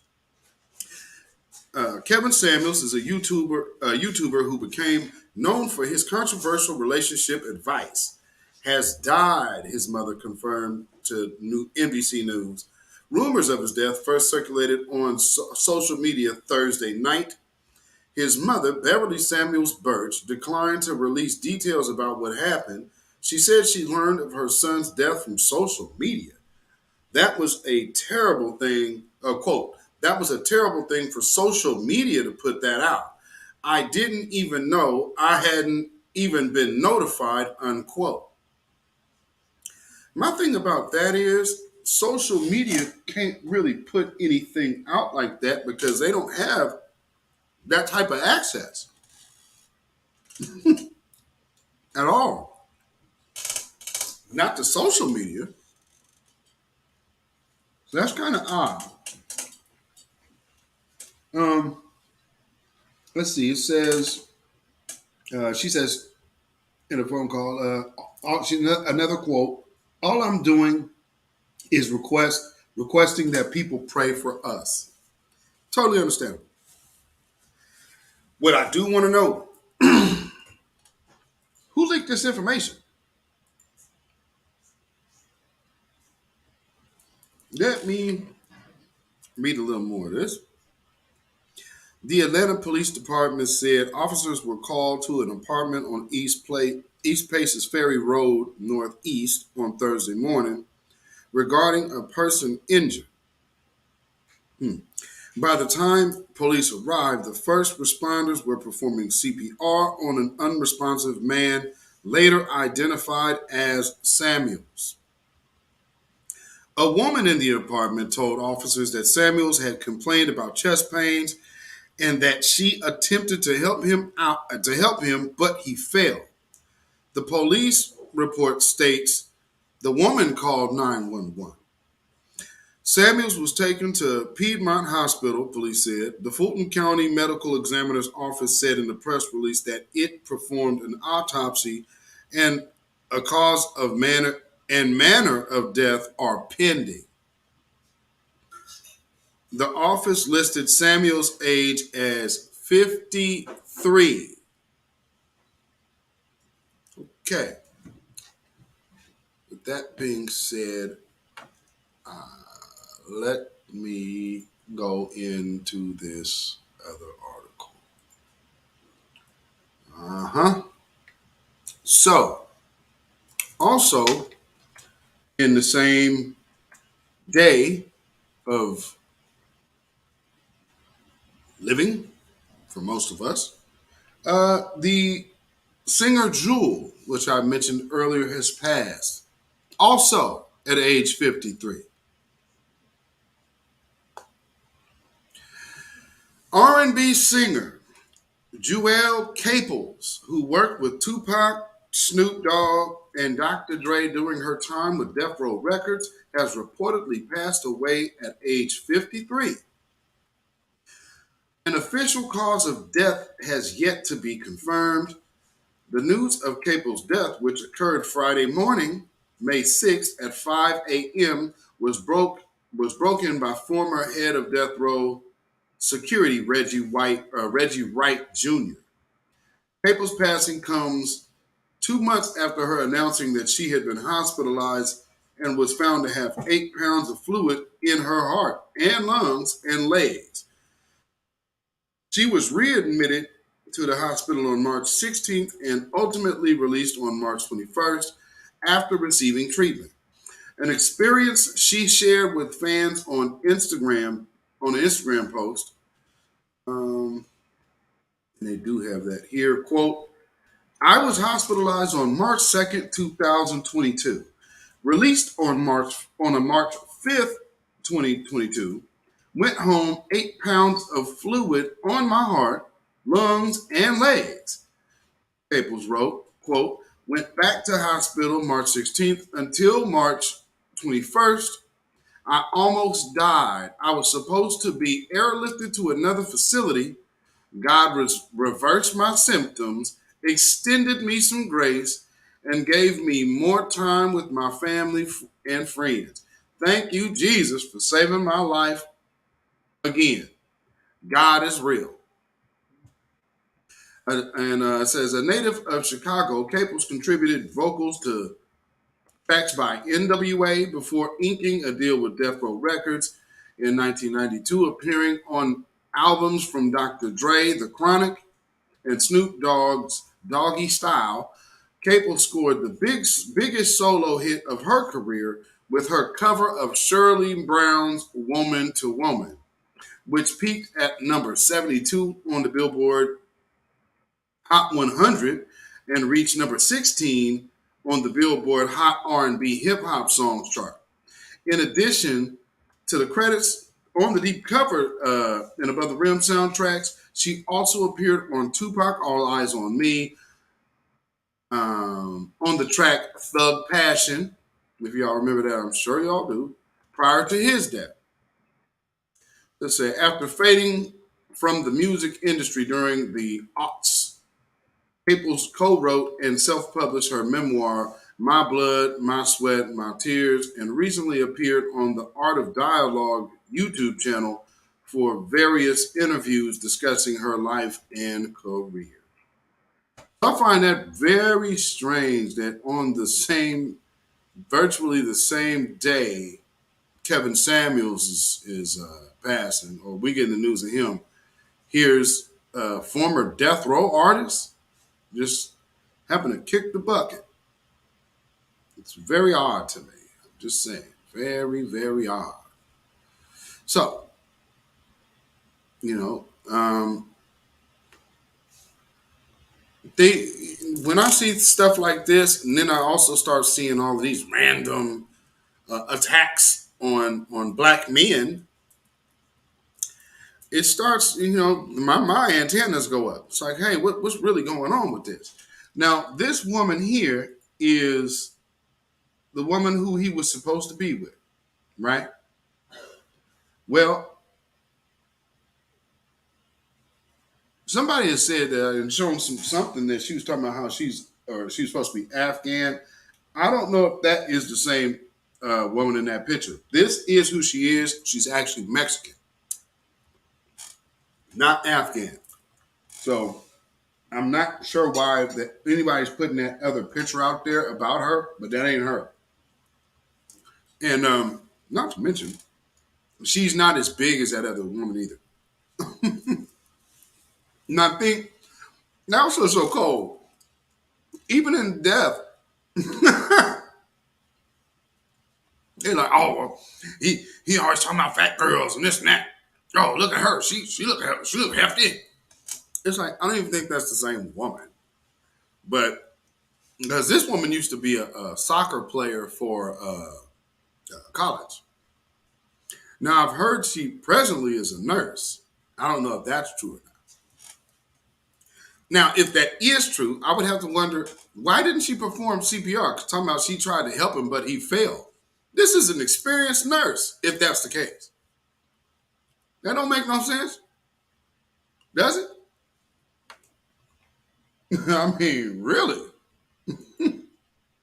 Lord. So with that being said, 8 pounds of fluid. Yes. Yeah, 8 pounds of fluid. I don't know, man. That sounds crazy, doesn't it? So I want to ask y'all this. With Kevin Samuels passing away, understanding the impact that his content has had over the course of probably the last 2 years or so, YouTube definitely has, they made sure they picked him to be the big black representation of black voices. And that's what I can see on the internet. And then also, I look at these things. Some of the things he was doing, because he, of course, unlike us, he would never talk against white supremacy. He never wanted to really engage in issues like that. One thing he did say that I always took note of, he would do anything for money, wealth, power, and fame. And, he pretty much as said that often. I look back now at just all of the different nuances of his broadcasts, from the lighting to the mood, down to the words, down to the chat. Now, maybe he was just a great study all by himself to be able to piece that together and catch lightning in a bottle. Maybe. I tend to lean on the side of caution, so I don't really believe in catching lightning in a bottle. I believe that there are certain hand-picked individuals who they will place in front of you to steer a conversation one way or another, to steer your energy one way or another. So this is not new. This is something that we are very well aware happens. We've seen it happen before. Now, just imagine, this is kind of like, prime example, product placement. The product placement with your Red Bull. You have other candles. So he's doing other things, probably trying to even flip a deal over here to flip a deal over there. Now, yes, there will be a lot of people who can make money on YouTube, but catching that wave, man, YouTube suppresses all kind of black content creators, down from the large to the small. And so when you're getting 1.4 million followers, that means that they really, really want your message out there. So let's look at that message. Women over 35, they're saying, you know, your clock is ticking. Especially if you're unmarried, never had children. You know, it's like, okay, well, you know, it's looking kind of grim. That message will be sent to this group of women who actually are still of childbearing age. And I mean, now, yes, time is of the essence, but look on the flip side of what's happening there. We have all of these young black women going missing.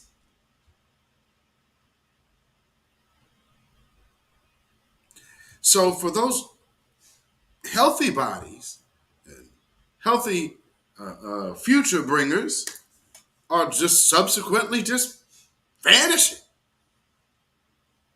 Now you have this other message coming out here to say, well, I'm going to say, you look like this. You want this. Well, you don't have the tools to achieve it. Now I'm about to make that entertaining. It's entertainment. But one thing about entertaining and entertainment is you understand what your target audience is. Don't we? So then what is it about that audience that is so, there's the group that loves to hate it. And then there's the group that loves it. One thing is for certain. Neither one of them can let him go. What is that part?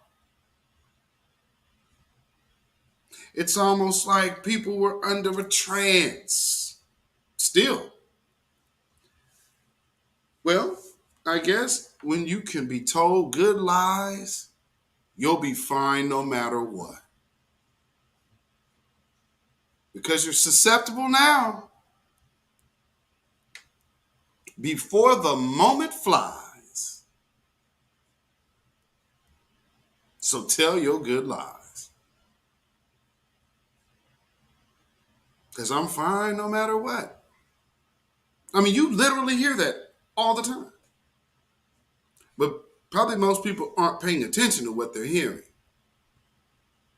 That is the literal line of a person who never had any intention of being serious about a relationship. Lead the way. I'll follow. No need to say, with you, I've had enough. I'll follow to the edge of it all. Have you ever, let me put this back in perspective for you. And this might be going a little over somebody's heads. Anybody remember the song called Turn On the Lights by Future? Anybody remember that song? Turn on the lights, I'm looking for her too. I heard she keep her promises, she'll never cheat on you. Kind of sound like they're talking about the same person, don't it?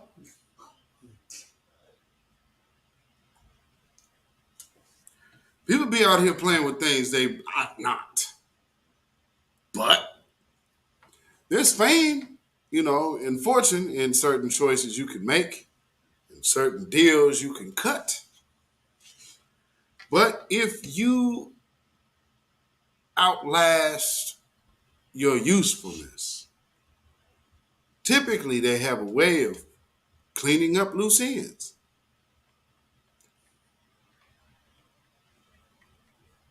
Now, I'm assuming we'll hear about a heart attack by some stranger that he just met. We're going into an election season. We're looking at reparations. They're banning abortion. How much damage now do you really want on relationships?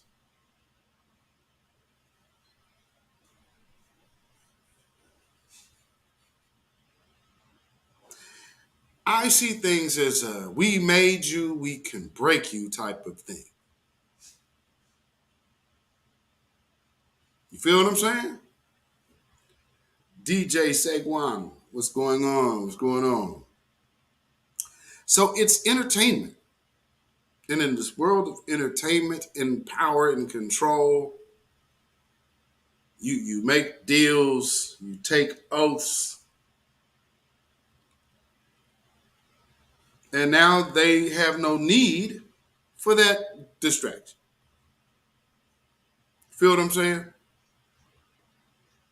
So it's time for them to move on to their next agenda. They break their tools when they're done with them.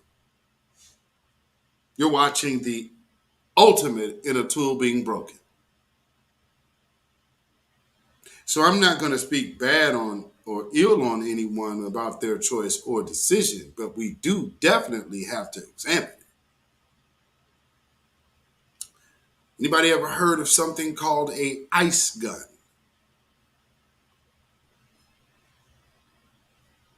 You mean to tell me that this chick who was on a college soccer team didn't know CPR?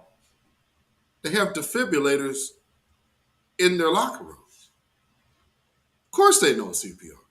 With all the people that have fallen dead in sports on the practice field, those players learn CPR.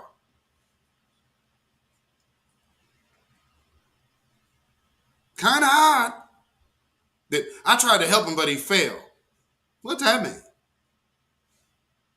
Of course, when a person is having a heart attack, they're not going to do it standing up. You're never going to be performing CPR on a standing individual.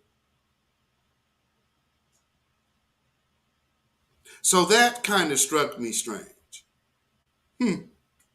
All right. So, with that being said, this is my take on what is happening. I might have a little bit of the tinfoil koofy going on tonight, but I just can't help when the math don't sit right in my mind. And this just don't sit right in my mind. So I look at it, well, damn. Then how much damage has he actually been able to do? But here's the thing. Black folks are trendsetters. So once black folks start that trend, who usually tends to follow? So you're seeing right now, Zine J, welcome. Rahami Bey, welcome. I seen RW, absolutely, welcome. So now we're getting into this handmaiden's tale type of thing. Tennessee just signed the law to make abortion murder. This is the how things are taking such a sharp turn. And these laws are passing, no problem. So if you didn't understand what Dr. Francis Cress Welsing was talking about their fear of genetic annihilation, well, I think with this, the passing of this brother who was only 53. Now, 53 and healthy. Now, yes, he's a cancer survivor, but 53 and healthy is a far cry from 53 and sick.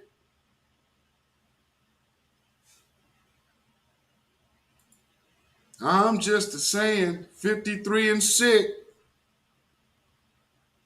So, family, we do this. And we gonna put that off up in the so y'all can see that. Oh, you know what? I have to do that from here.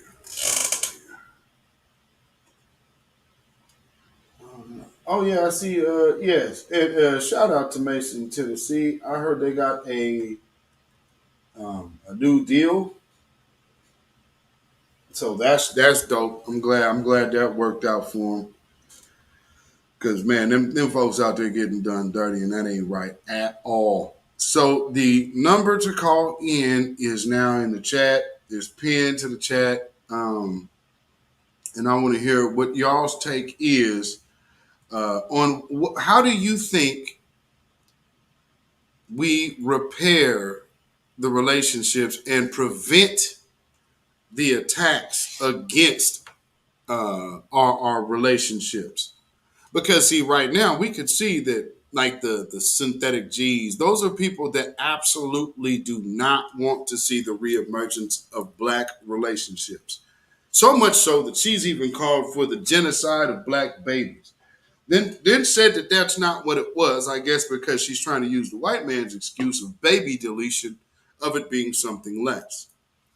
So, but no, these are the words that she said, and that's what it is. If you can find out that you're about to have a Black boy, then I strongly encourage you to go see the hitman.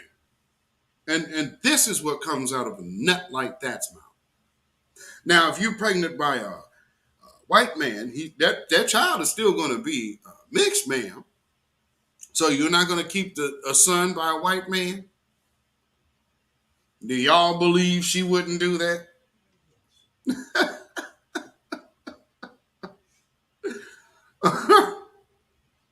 So, how do y'all view this, family? Are Black relationships dead?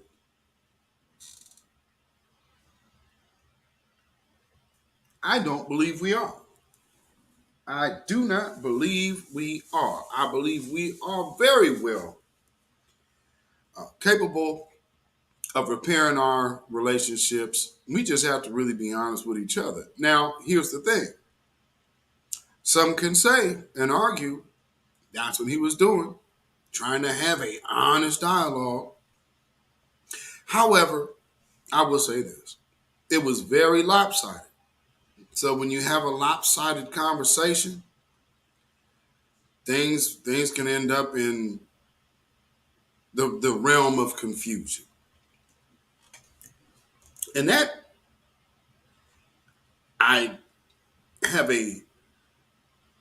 with $1.4 million was not causing confusion the objective. 1.4 million followers for a brother on YouTube that it was doing perfume and all these other kind of videos. And not to mention, you mean to tell me that a Black man in America can legitimately get away with wearing a fur coat and kitten heels? A red woman's fur coat and kitten heels. Let me explain something to y'all. There's something called business gay, corporate gay. Meaning that these dudes don't really necessarily carry themselves as homosexual men in their personal lives. But they are not against doing anything for money or power or position. So when they have the opportunity to get on, especially when you're taking trips between New York and LA, that's always a sure tell sign. That's always a sure tell sign for me. Yeah, what's in Beverly Hills for you? Coming from an apartment in Atlanta. What they got out there for you? Oh, I know they got plenty down there for you. See, that's corporate gay. Willing to get the deal. So whatever it does to seal the deal, and them dudes want what they want for that deal to be sealed.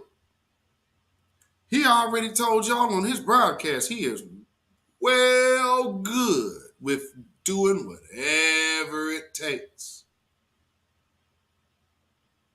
Y'all better listen to people when they tell you stuff like that. Because, oh yeah, when you're willing to do that, and I hear stuff like that, that tells me, oh, okay, you have absolutely no parameters.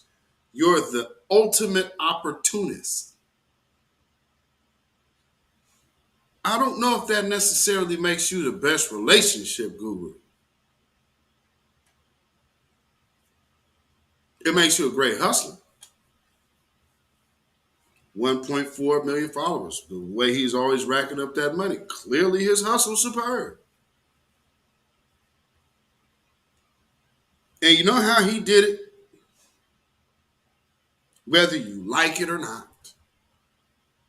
He literally made his money, name, and fame exploiting. Well, I won't even say exploiting. Given the platform of a demonstrated attitude to be exploited before the world. I will say this. All the Mona Scott programming fans, those same women, the Atlanta Housewives Club, those are the ones who are calling these broadcasts. The ones who will sit up there in the Dolce & Gabbana dress on TV and start rolling around on the floor because this girl done looked at her funny.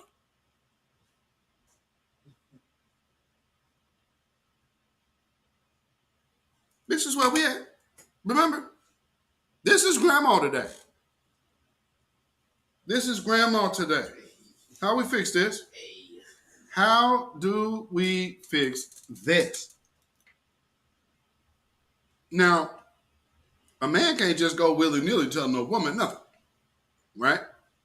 So this, to see a grandma up here acting like this, and then, then she'll turn around and then start flexing this type of energy. And some dudes, have a lack of mommy issues, and she, that type of woman can definitely spot you.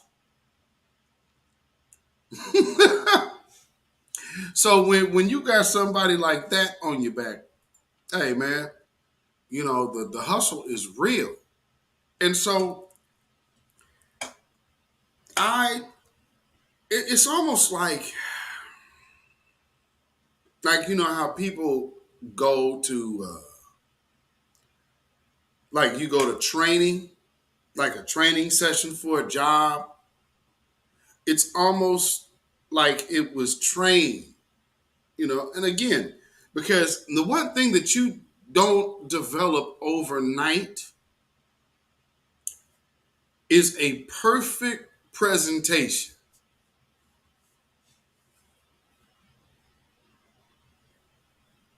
Again, just one of those things that jumps out to me.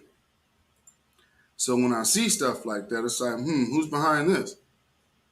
Same with other YouTubers who struck out there real quick.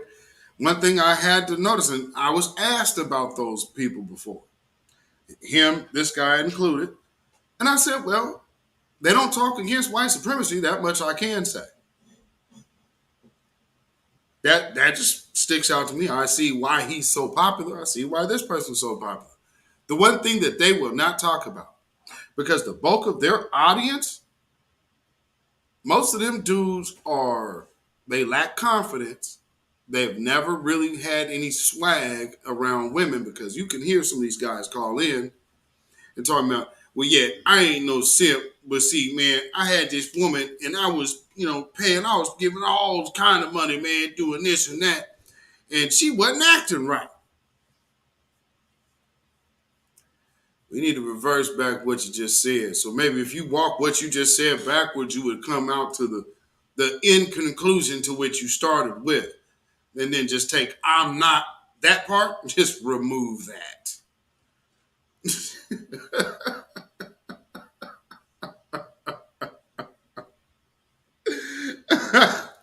Oh my Lord.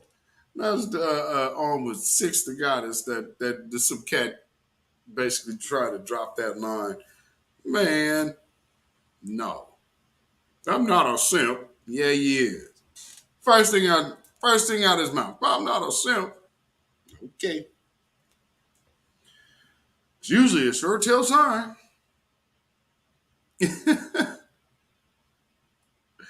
Oh, Lordy me. So y'all don't be shy. Y'all can call in now. The number is in the chat. The phone has not rang yet. I'm surprised.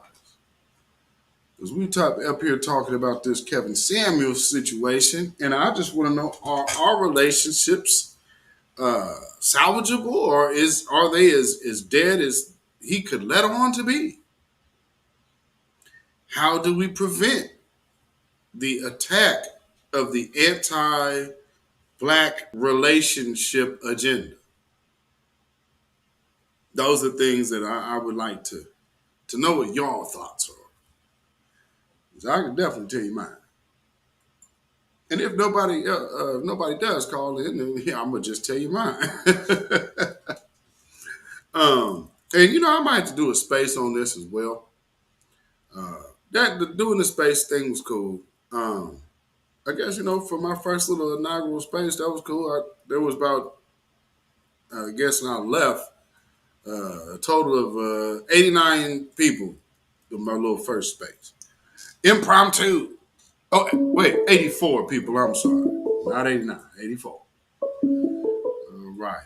Got somebody calling in. Call from one. All right. Just for a second, let me get you in here. All right. Let us know who you are and where you are calling from.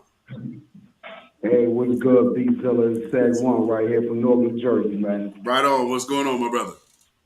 I figured out, let me call in to help you out so you ain't got to talk anymore. Go get a drink of water, so. Yes, sir. Yes, sir. Go, give us what you got, brother.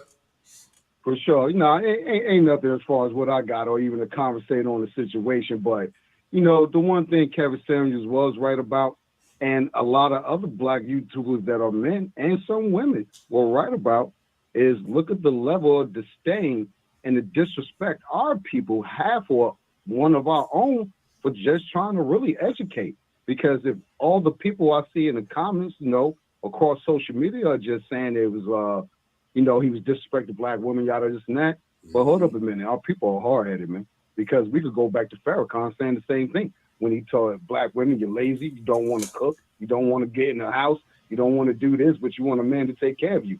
But you take your kids to McDonald's knowing they feeding you poison. You feel what I'm saying? Mm-hmm. So can we cancel Farrakhan first, though, before we cancel Kevin Samuels? You know what I'm saying? Right. So it's like the same argument. And I just started a thread, right, called I was Kevin Samuels before Kevin Samuels knew Kevin Samuels before you. You feel what I'm saying? Yeah, no doubt. Put that in the YouTube right there. You know what I mean? Yes, sir. And all it is now is a thread of, because I've been on YouTube since day one. We tech people. You feel what I'm saying? Right. So we've been here for a while in this tech space. Mm-hmm. So with that being said, there's a lot of brothers on YouTube that's going back 5 years, 10 years. You know what I'm saying? Right. Saying the exact same thing Kevin Samuels was saying. Absolutely. And what about Brother Tommy Sotomayor? Yeah, I know the language is vulgar, right, but let's be real. He was saying a lot of the same shit, as nice as he could possibly say. Right. See, we get to a level of, I'm sick of tired of keep trying to tell you what it is you need to know. Your grandmother told you that. Your grandfather told you that. I'm tired of bopping you on your head, trying to get you to understand.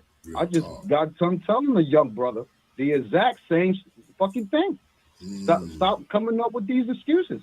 Be accountable for your own shit. Stop real. hanging with the niggas you hanging with, man. Excuse me, I don't know if No, you good. You good. You good. Right, but you know what I mean. Be accountable for who you are, man. That's all it is. Right. The code is deleted. I'm still watching on the upside. Yes, sir. Yes, sir. What I'm saying? But at the end of the day, we just gotta have respect for each other, man. Forget what a motherfucker said.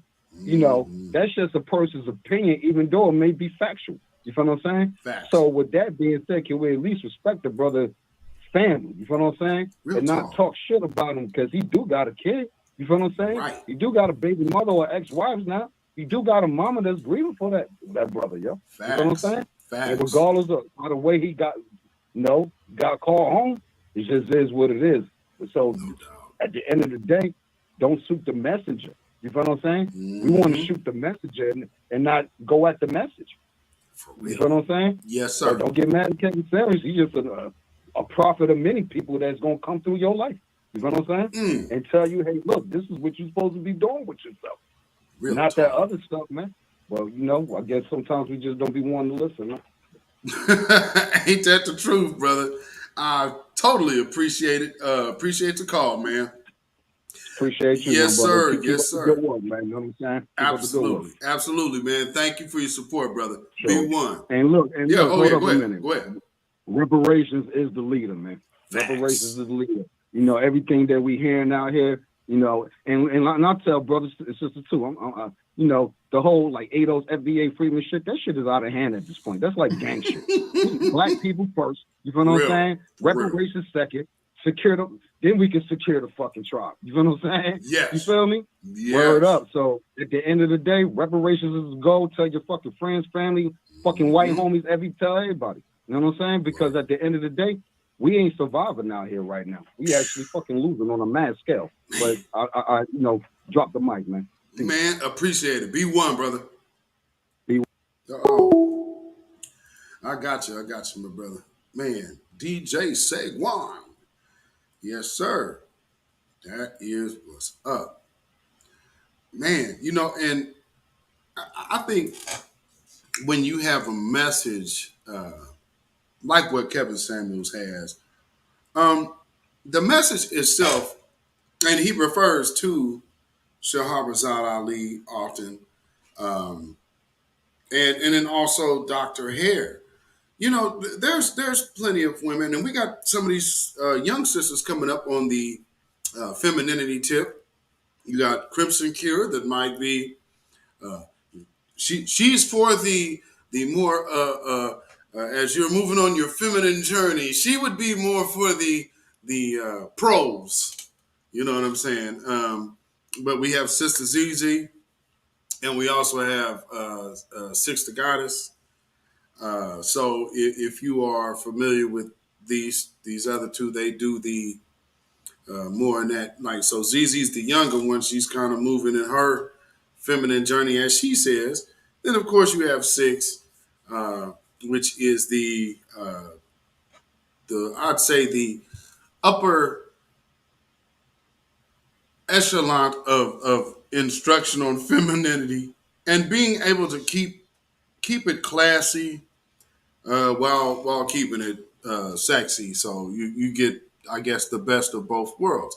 Then of course you also got Tamar Muhammad, who is definitely hard on the modesty movement. So shout out to her too.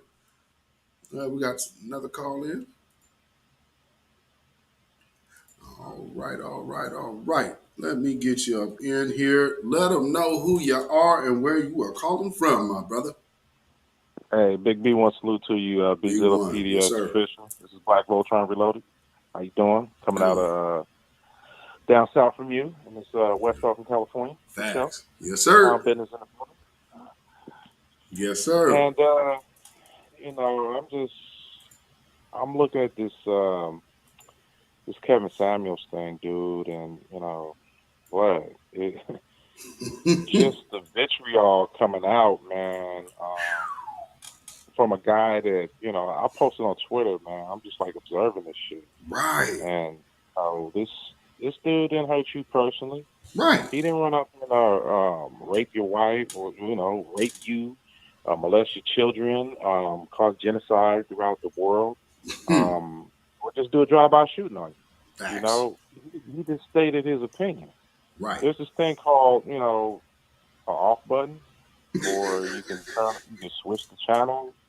I mean, what? I don't get this. Why is all this anger and vitriol for this one black man? Now, let me quantify that.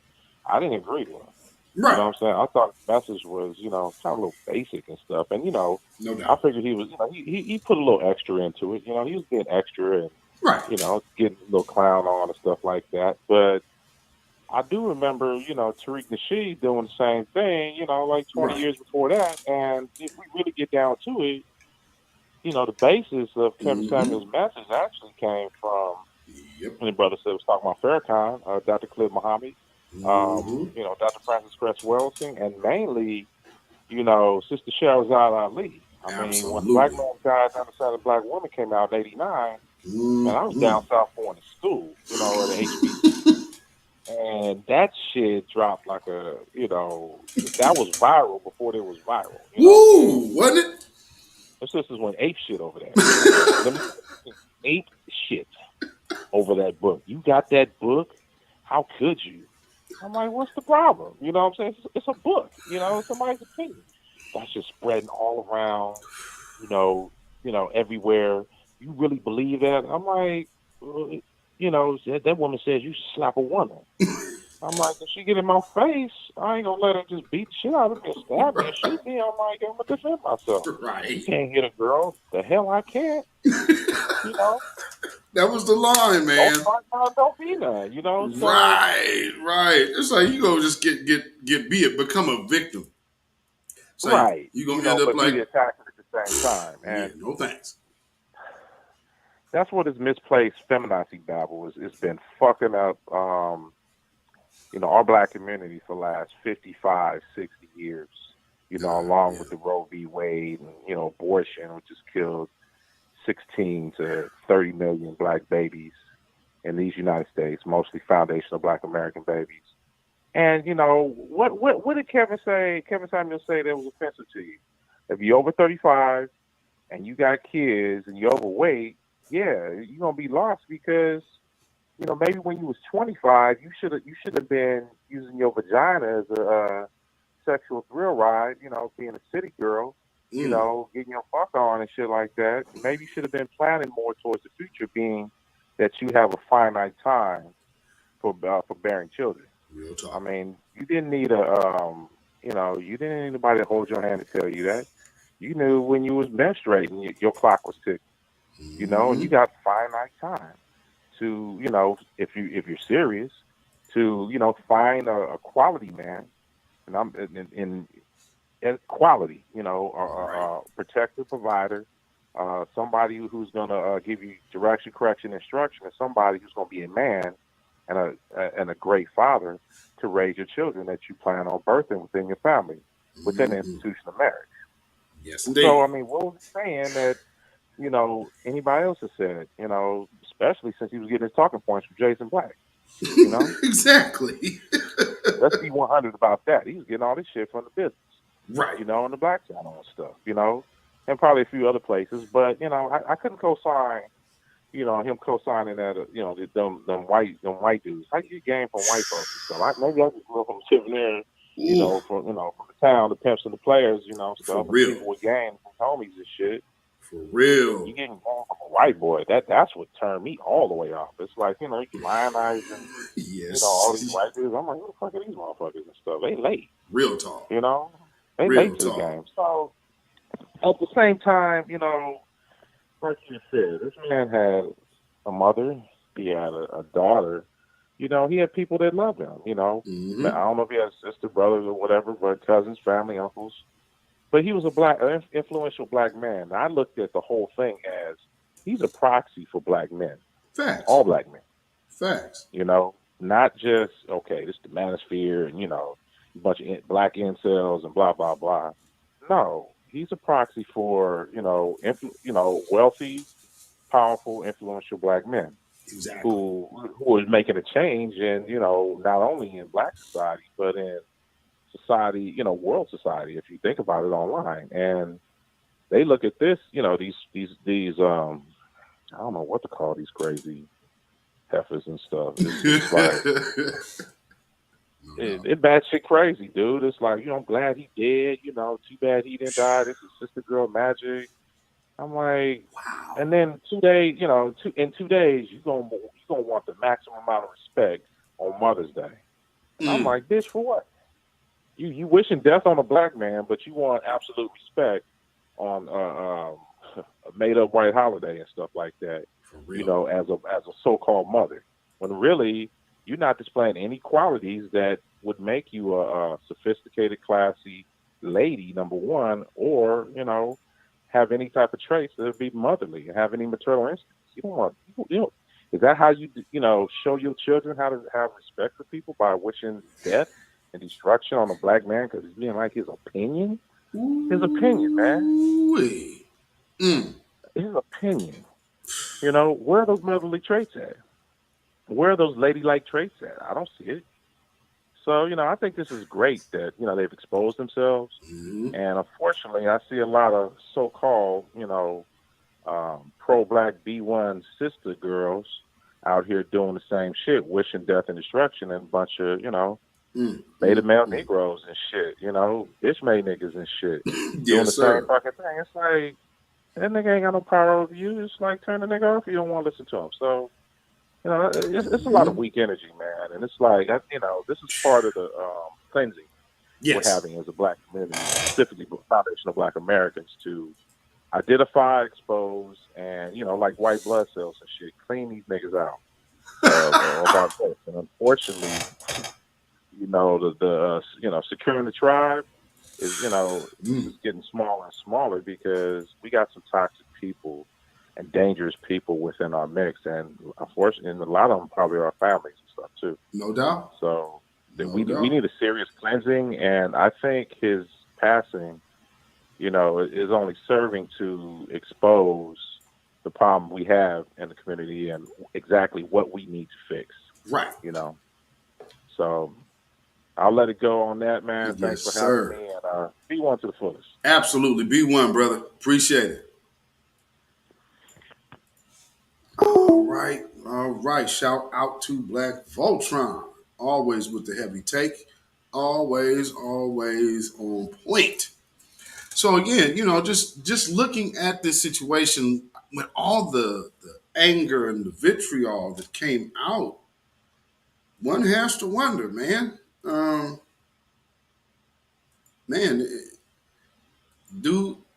Is there that much hatred out there for what a person says? So this really leads to this point. How can you have a hard conversation about a tough topic if you never can have a hard conversation about a hard topic? Everybody's, oh, we ain't ready to have these conversations. We ain't ready. Oh, y'all ain't ready. I'm always ready. In season or out of season. See, some of us are well aware enough to know, like, you don't show up half cocked, so you better show up knowing what you're talking about. You know, and that's fair that you would demand out of anyone else to whom you were going to go back and forth and banter with. But what I always witnessed about, you know, because let's take a walk back. When Kevin Samuels really blew up, it was about him and that woman who was basically giving herself her high rating. And she, in her conversation, first off, she barged in, I'm just going to break down these behavior traits. Because one thing she did is she barges in, changing the subject to center herself in the conversation. Very first thing she did. So then he goes there, which obviously didn't work out in the way that she thought it should have. And a lot of people were upset because they're saying he was rude to her. And this is my problem with people a lot. because they always miss the fact that she came there with no respect for him and his platform right off the rip. So when a person approaches you in a disrespectful manner, ladies, that is putting you in a hostile situation, whether you understand or not. Now, I'm not saying that this individual will jump on you or anything like that, but what that does say is that person has taken notice to your attitude of contempt for them. Here's what doesn't happen. Often, how men actually are feeling in a moment or thinking, a lot of the sisters that called into that broadcast are the types to never be able to read a room. If you have never learned how to read a room, then that shows again a big sign that you are probably not the best in relationships. Because number one, that demonstrates a big, huge sign of selfishness. So you can't pick up on what's going on with someone else because you're so absorbed with what is going on with you. Now, this further gets to a head when you see these people call it in. Here's something that all of this reveals. No one has really taught Black folks how to be in relationships with another or with one another in a proper manner. Now we can see the attitude of throwing dirt on a person's name because you didn't like his opinion, never personally harmed. And every last one of them Black women voted for Joe Biden. I guarantee it. They ain't gonna say that, oh, we didn't vote. Yeah, you did. Yeah, you did. And you still believe Barack Obama was the best thing since sliced bread, don't you? See, it's hand in hand. I could tell how you feel about Black men that you voted for this old white man. That's a horrible comparison. I should not be able to make that read about you. But by being able to determine that, see, here's one thing people don't get. You've already showed your hand of contempt to me. So, okay, you might have a fat ass. You might have the greatest body in the world. But I know your attitude stinks. And long term, man, we can't really do much or nothing.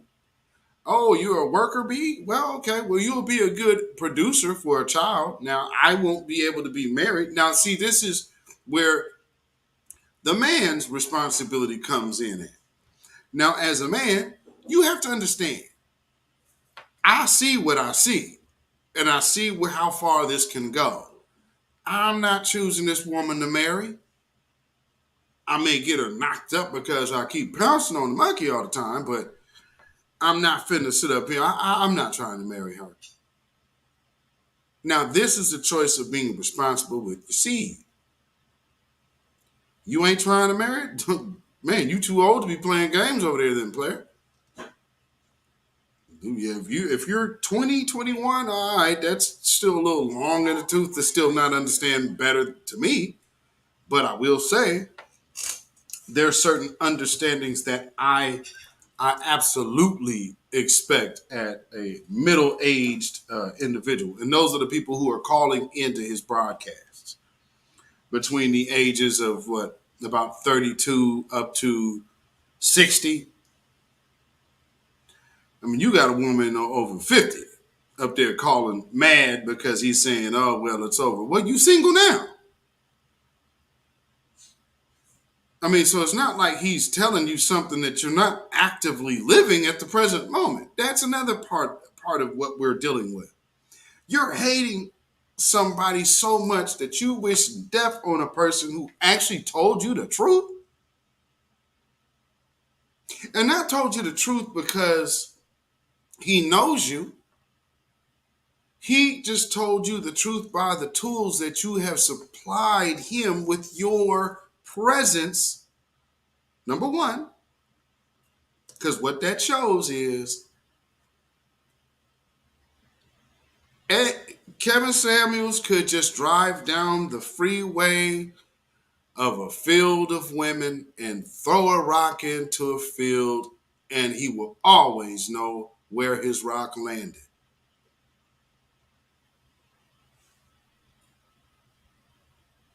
That doesn't make something wrong with him.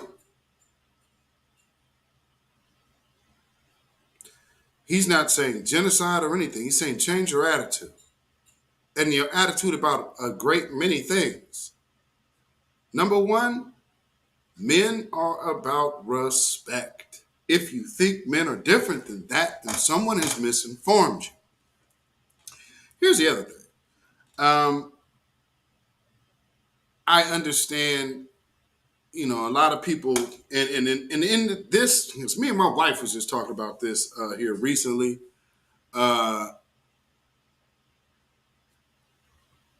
This generation of dating, they're the text generation. Like we grew up, we the movies and events, and so you meeting somebody at the mall, waiting for summer to come for the festivals to show up. Like, you know what I'm saying? Or the Martin Luther King Day program or something, because everybody gonna be coming through there, all the black folks in town and states. You know what I'm saying? So these were meeting places, but we immediately are meeting right off the rip. It ain't no like, oh man, your pictures are fly. Let me help you. You know what I'm saying? It's none of that. You would actually just have to see what you want and go pop at it. Simple as that. Nowadays, these people do not have that experience under their belt.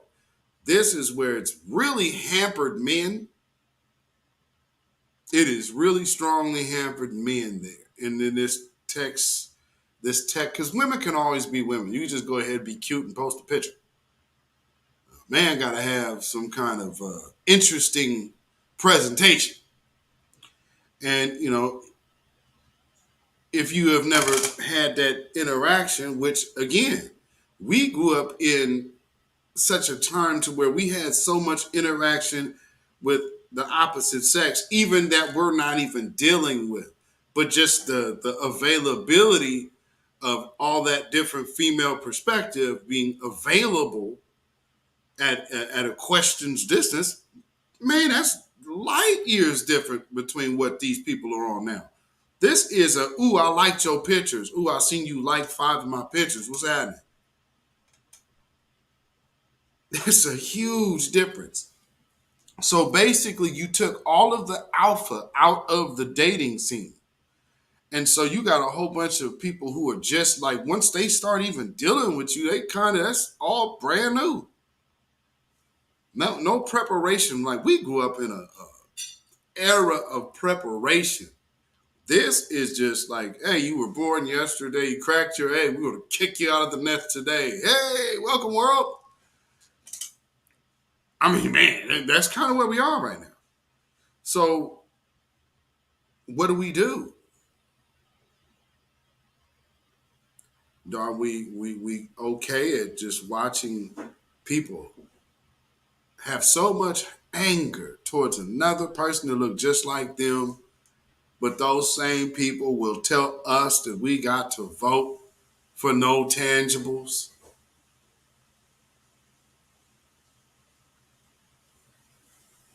You mean to tell me that is a type of person to whom you felt could be in a position to be disrespected? Because I would first have to ask, why was that person being respected to begin with? Just because they're black, or just because they're a man, or just because they're a woman?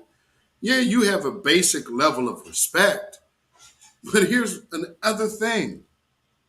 There could have never been anybody taking any offense to anything he said to anyone if the people who he said it to weren't that problem. That's why they call. The hit dog hollered. That's why all of them always call. It's always the same situation. But everybody's, because it's easier to look at what you don't like as the problem. It's extremely hard to look at what you love as the problem. And black women love black women. So you hate looking at black women as the problem. But what that demonstrates is a huge problem. One, in a lack of understanding. Two, in a lack of respect. Because most of them women that call up there, whether they hide it, see, we understand we are not going to play with an intelligent man like he's not intelligent. So when he has enough savvy nature about himself to know when somebody's trying to play him or work him, and then you get exposed with a aggressive manner, I don't fault him. I fault the trickster who tried to trick him. And that's what happens often, because this is what it is, and that's what it is, and this is what it is. But you're not breaking down his points with logic or fact. It's always met with emotion. So when you meet a debate stage with emotion, this is what happens. There will be multiple reactions from the audience. You'll have the men who will look at it like, damn, man, he dogging out the sisters, man. He dogging out the sisters. Then you also have the other brother that will say, I agree with what he's saying. And I don't mean the beta, like just the man fan. I ain't talking about that. I'm not even referring to them. I'm talking about the legitimate thinkers. Now to the women, you have the women who are listening and say, yeah, I get it. I got family members just like that. Yeah, that's a problem. I don't even fool with the family members that do that. Now you have the other women that be like, you know what, that dude is so rude. Now, yeah, some of the stuff he said was right, but I just can't get with the way he dogging out black women. And I get that. Just like I said with the man, I could totally I get it. But when we say dogging out in a one-on-one conversation, that's a back and forth banter. When I see people making general sweeping statements because the one thing about Kevin Samuels somewhat has made sweeping statements. Here's the problem. All of those hundreds of callers and all of these thousands of posts proves he was right. And I'm just saying about the man, that's what I'm saying. I don't have a stance on this or that. And I totally get black men dogging out our sisters is not cool. But we have to draw the line and examine everything for what it is. A lot of what he said is an issue within our community. And it ain't start with him saying it. We've had these issues. How the hell do we still have them in 2022?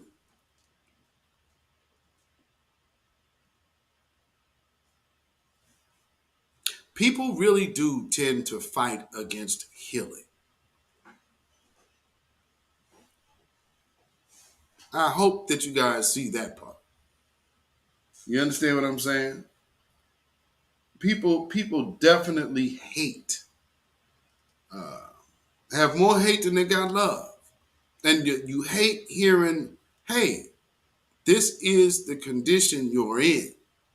It's like going to the doctor and getting bad news. Man, I don't want to have to, hey, this is. Why does it have to be me? Yeah, Well, let's look at it. I would say it's a safe bet. If you are in a urban area growing up around a bunch of black folks, you have every last one of you sisters in your prime have passed by a man that actually would have married you and wanted you. You just didn't want him for whatever reason or the other. Now, these moments when those things take place, oh girl, I ain't this girl. I've seen women, I know women right now. Yes, they're absolutely going to die alone. No one's buying that cow. It's a done deal. And you know what? You would be, this one particular person I know would be a widow right now, reaping nothing but benefits had they actually listened to what the hell I was telling them. That man wants you. Stop playing games with that man. He'll marry you. Oh, now that man dead, you stand no chance.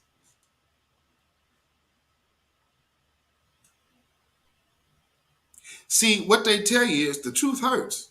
Yeah, because it cuts like a double-edged sword. Conan cut. But what you're being cut with is the truth. You go to the doctor or the surgeon to get cancer cut out of you. You're not going to come to your own people to get the truth, to get that lie cut up out of you? We're not selling you gospel over here. We're just selling you the truth. But you're upset at when you hear it. Let's look at that. You are upset when you hear the truth. Then what type of life are you living? To be upset when somebody says, this is how we can heal.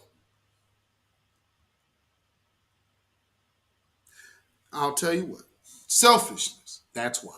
Because you want what you want and you still want what you want. Won't accept what you need, but you want what you want. And this man told you you can't get what you want. And no, the world does not have to love you. Well, that ain't what my mama said to me when I was a little girl. Right, and you up here in a grown man's face trying to get up under his roof. Don't you think you need to listen to what the hell he want out of you? See, we were never taught properly how to interact with one another, not even properly how to even engage or look at our relationships. Look at our futures. For black folks, relationships are all about emotions. For everyone else in the world, their relationships are about family business. So the principles are off. We're in a society to where all black folks can ever do for relationship advice is talk to the unmarried.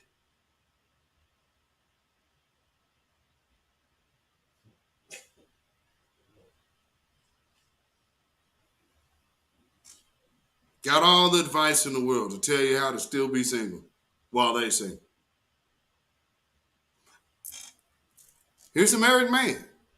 There's married men out here. Nobody, you could go, prime example, Tariq Nasheed, Mac lessons. When he got married, switched up. Now he can still give you game, but he's not repping Mac lessons because his life has changed. Although a lot of people still want to hold him to whatever he said during his Mac lessons days. That's neither here nor there. Or important. Because see, this is 2022. What the hell were most people doing back in the early 2000s? There was people who weren't even thinking about consciousness at all. I mean, man, you talking about, like, all of this is new for me. So see so many black content creators out here just oozing of wisdom and knowledge and information. Man, we are at an all-time height of black information. There should be no reason that we cannot repair the damage done to our relationships. But this is what it requires. Willing participants. You can sit up here and change your terminology for how someone else chooses to identify. But here is this black man who falls dead out of nowhere. And instead of your mind going on alert that a 53-year-old what appeared to be healthy individual just seems to drop dead with chest pains all of a sudden.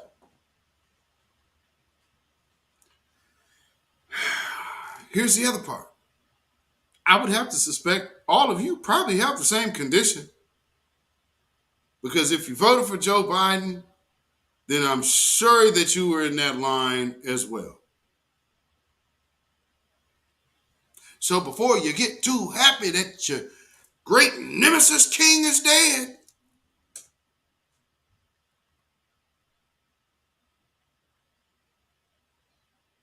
I just gave you a story about two 53-year-olds dropping dead. One with almost a gallon of water on her heart, lungs, and legs. You know, if that stuff is in your legs like that, you already know you got a bad heart. Seems to remind me about something they said about certain products a little while back, about some little effects that they seem to might do around in this region. So before you start getting all happy that he's dead, remember, you got the same stuff in you. Might want to think about that before you start being so happy. Just a thought. Because remember, karma can come quick. I would shut up and stop being so evil. Because what can you say? Oh, damn you, Kevin Samuels. Oh. Yep, out of here. Whew. Hate for somebody you don't know that bad.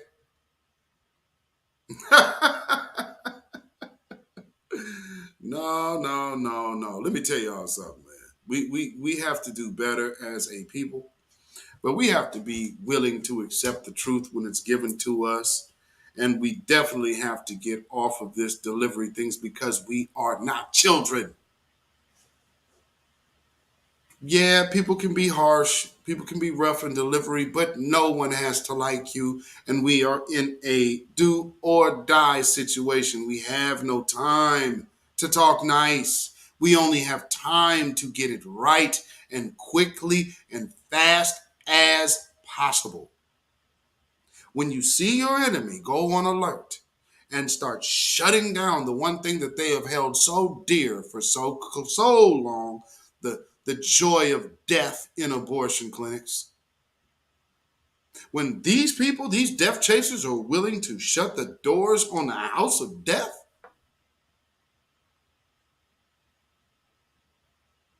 the Genocide Office, Planned Parenthood, the Negro Project Facility. Yeah, let's not forget that. Because see, over here, we keep it real. And like I said, I make no judgment if that is the route you went. You know what I'm saying? But we will not ever play with what it is. Because it is what it is. And unfortunately, we have so many people out here that refuse to just deal with the truth. We are in a situation where we have no more time to play or waste. Our enemy is on full alert and they are totally understanding their numbers are dwindling. Everything that they are pushing at us right now is to break up our families, break up our community. We done came together this much, and now everybody talking about reparations just because we came together. So don't think that they're not in some kind of freaking think tank right now figuring out how do we work on destroying them. They're not going away. They're not quitting. And with this move or fluke passing of Kevin Samuels, I see something coming down the pike. And This era of gender war will die with him. We now have to prepare ourselves for the new phase of gender war. It's going to come in more subtle at first. Listen for the subtleties of off messages and people's messaging. And I would suspect this time it's going to be more of a team or a group. It's easier to be infiltrated, easier to attract Cloutopians. So we have to be mindful of that. Some could possibly say we're already seeing demonstrations of it on Twitter. You're probably not wrong. So what I will say is this. Moving on in the future, this thing is about to ramp up. Everybody can say, I'm about this, I'm about that, I'm about whatever. I'm about toppling white supremacy, replacing that with the system of justice, and getting reparations in all forms for our people. That is the business agenda of empowerment. So, see, here's the thing. The business of the family also needs to be reinstilled, because all that exists in Black, what the thought of Black love is now, is just that, the emotion of love. Not the future of business, not the future of legacy, but just love. Not commitment. Because everybody now, well, it ain't working now, man. You ain't happy? You are not ready for marriage to watermelon if you think marriage long-term is all about being happy. You have good days, you have bad days, you have different things that come up, you have illnesses, you might a partner can fall and break something. Anything can happen. That is time tested, time proven. Guess what still stands within that time? Your commitment. See, they don't tell you that part. They just tell you love and be happy. And if you ain't happy, leave. Don't you stay for the kids. You better get away from that demon. Don't stay for the kids. Don't listen to that selfish demon loser talk. Don't stay, step up and raise your kids. Ain't you bitching? Absolutely, that's what you need to be doing. And that means what you need to do is gut check yourself. All this, me. No. Family. So all of that, I mean, now, people make mistakes. Don't get it twisted. So people that should not be married get married all the time because of overzealousness. I'm not really talking about that type of person. I'm talking about a person that is literally saying to themselves, I'm looking for a commitment long term. I want someone to die, grow old with, and someone to be there to bury me. Well, again, Sebastian Shaw, what's going on, my brother? Just saw you come on in. How many people are coming to any married couple that they know for that type of advice? I watch, me and my wife watch AK Adventures. They do like, they're a Black married couple that does cruises. Something that I'm just noticing about them. In all the stuff that people like, and they got a nice little following, their following is growing and whatnot, no one ever asked them marriage questions. They always ask them travel questions and ship questions and stuff like that, but no.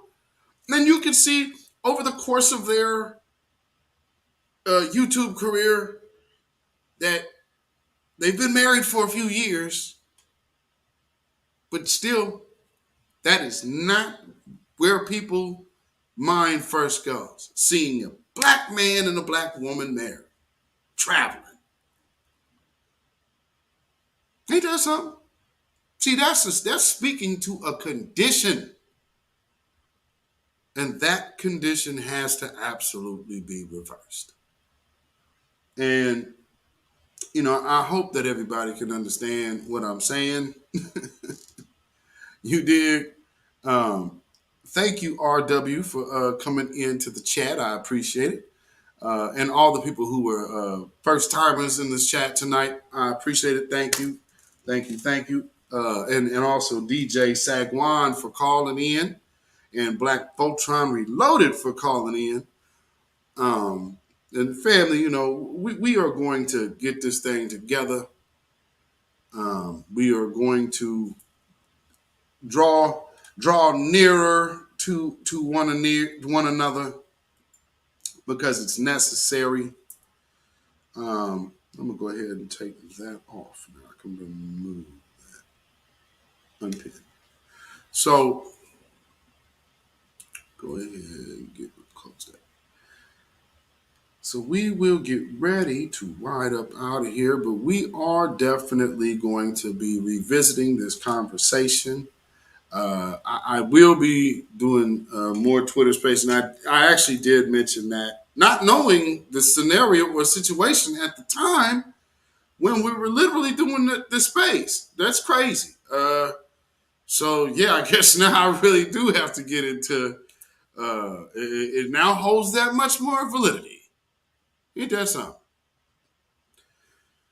Boy, how do things pan out in this world? I just do not know. I mean, I'm literally talking about, like, my next space will be talking about healing black relationships. Damn. Look at that. Babylon is falling. Babylon is falling. Let it fall. And let us rise. See? Some things is just, I guess, you know, that's just how things are supposed to be. And that's how I live, you know. That is truly a faith walk, you know, and not fake faith. Through the fire faith. Trust that. So, you know, I really hope y'all enjoyed this conversation. It's very rare I actually talk a lot about relationship. But, you know, I hope what I said made a lot of sense to y'all. And we will definitely be having this conversation again. So make sure you follow me on Instagram, beatzillapdx. Make sure you follow me on Twitter, because that's where the space will be held, on Twitter, beatzillapdx. And then, yes, indeed. Thank you, ZNAJ. Thank you so much. You can also email me, ourrealtruth@gmail.com. That is ourrealtruth@gmail.com. And if you feel so inclined to put some money in the bucket by way of donation, you most definitely can at CashApp, $beatzillapdx. That is CashApp, $beatzillapdx. And then, of course, we also have PayPal, and you can do that as well. That is Zilla Muzak. That is ZILLAMUZAK. And that, of course, again, is at PayPal. Also, what I say? Oh, follow me on Facebook, beatzillapdx, and also on Patreon, beatzillapdx official, and on Melanated People, Michael Beatzilla Whitmore. You dig? So I appreciate all of y'all for hanging out with me on this Friday evening. you know what? Let's give MF Doom one more shout out tonight, shall we? Shout out to Chris Scholler and all of you great Grammy Award winning artists.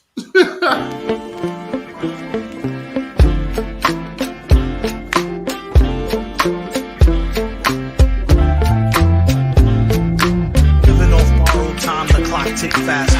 That'll be the hour they knock the slick blaster. Dick dastardly, a Muttley with sick laughter. A gunfight and they come to cut the mix master. And living the true gods. Giving y'all nothing but the lick like two broads. Got more lyrics than the church got ooh lords. And they hold the mic at your attention like two swords. Or you the one with two blades on it. Hey you, don't touch the mic like it's AIDS on it. And with that being said, shout out Chris Scholler once again. Thank you for that wonderful piece. Remix of MF Doom that is so fire and dope. That brother got a whole wall full of platinum and gold records. And man, I mean, his whole wall line, he got guitars on the bottom and all the records is on the wall. So yeah, check out Chris Scholler, super dope. And all of the other musicians as well. Check out Arietta Ward. Go to Google, Google Music, Spotify, iTunes, and go get Arietta Ward's record. What you heard tonight was the song Transformation. So make sure you go get that. And you'll definitely like that record. And you will hear me quite a bit on it. So quite a bit. So with that being said, around here, family, you know how we do on Friday night. It is the Zilla Trap, the trap closing. So as we do, always leave with the stone of truth. Stay vigilant and make sure you keep your head on a swivel because we are moving into a really interesting season. So stay safe and stay alive. Shalom, family. When you know who Satan is, yes, sir, you don't have to kill him. No. The stone of truth. Yeah. See, that's what you throw. Yes, right. Allah says, had we wished to take a pastime from before, surely we would have done it. Nay, we cast truth at falsehood till we knocked out its brains. Every one of you that knows the truth, stand up and tell it from the mountaintop. Black people can't take it no more. So wherever you are on the job, in the factory, I don't care where you are. If you know the truth, stand up on the truth and tell Satan, who the hell are you to try and pick my friends? Farrakhan is God's man, and you are from the enemy of God. So to hell with you. Stand up on it like a man. Yeah.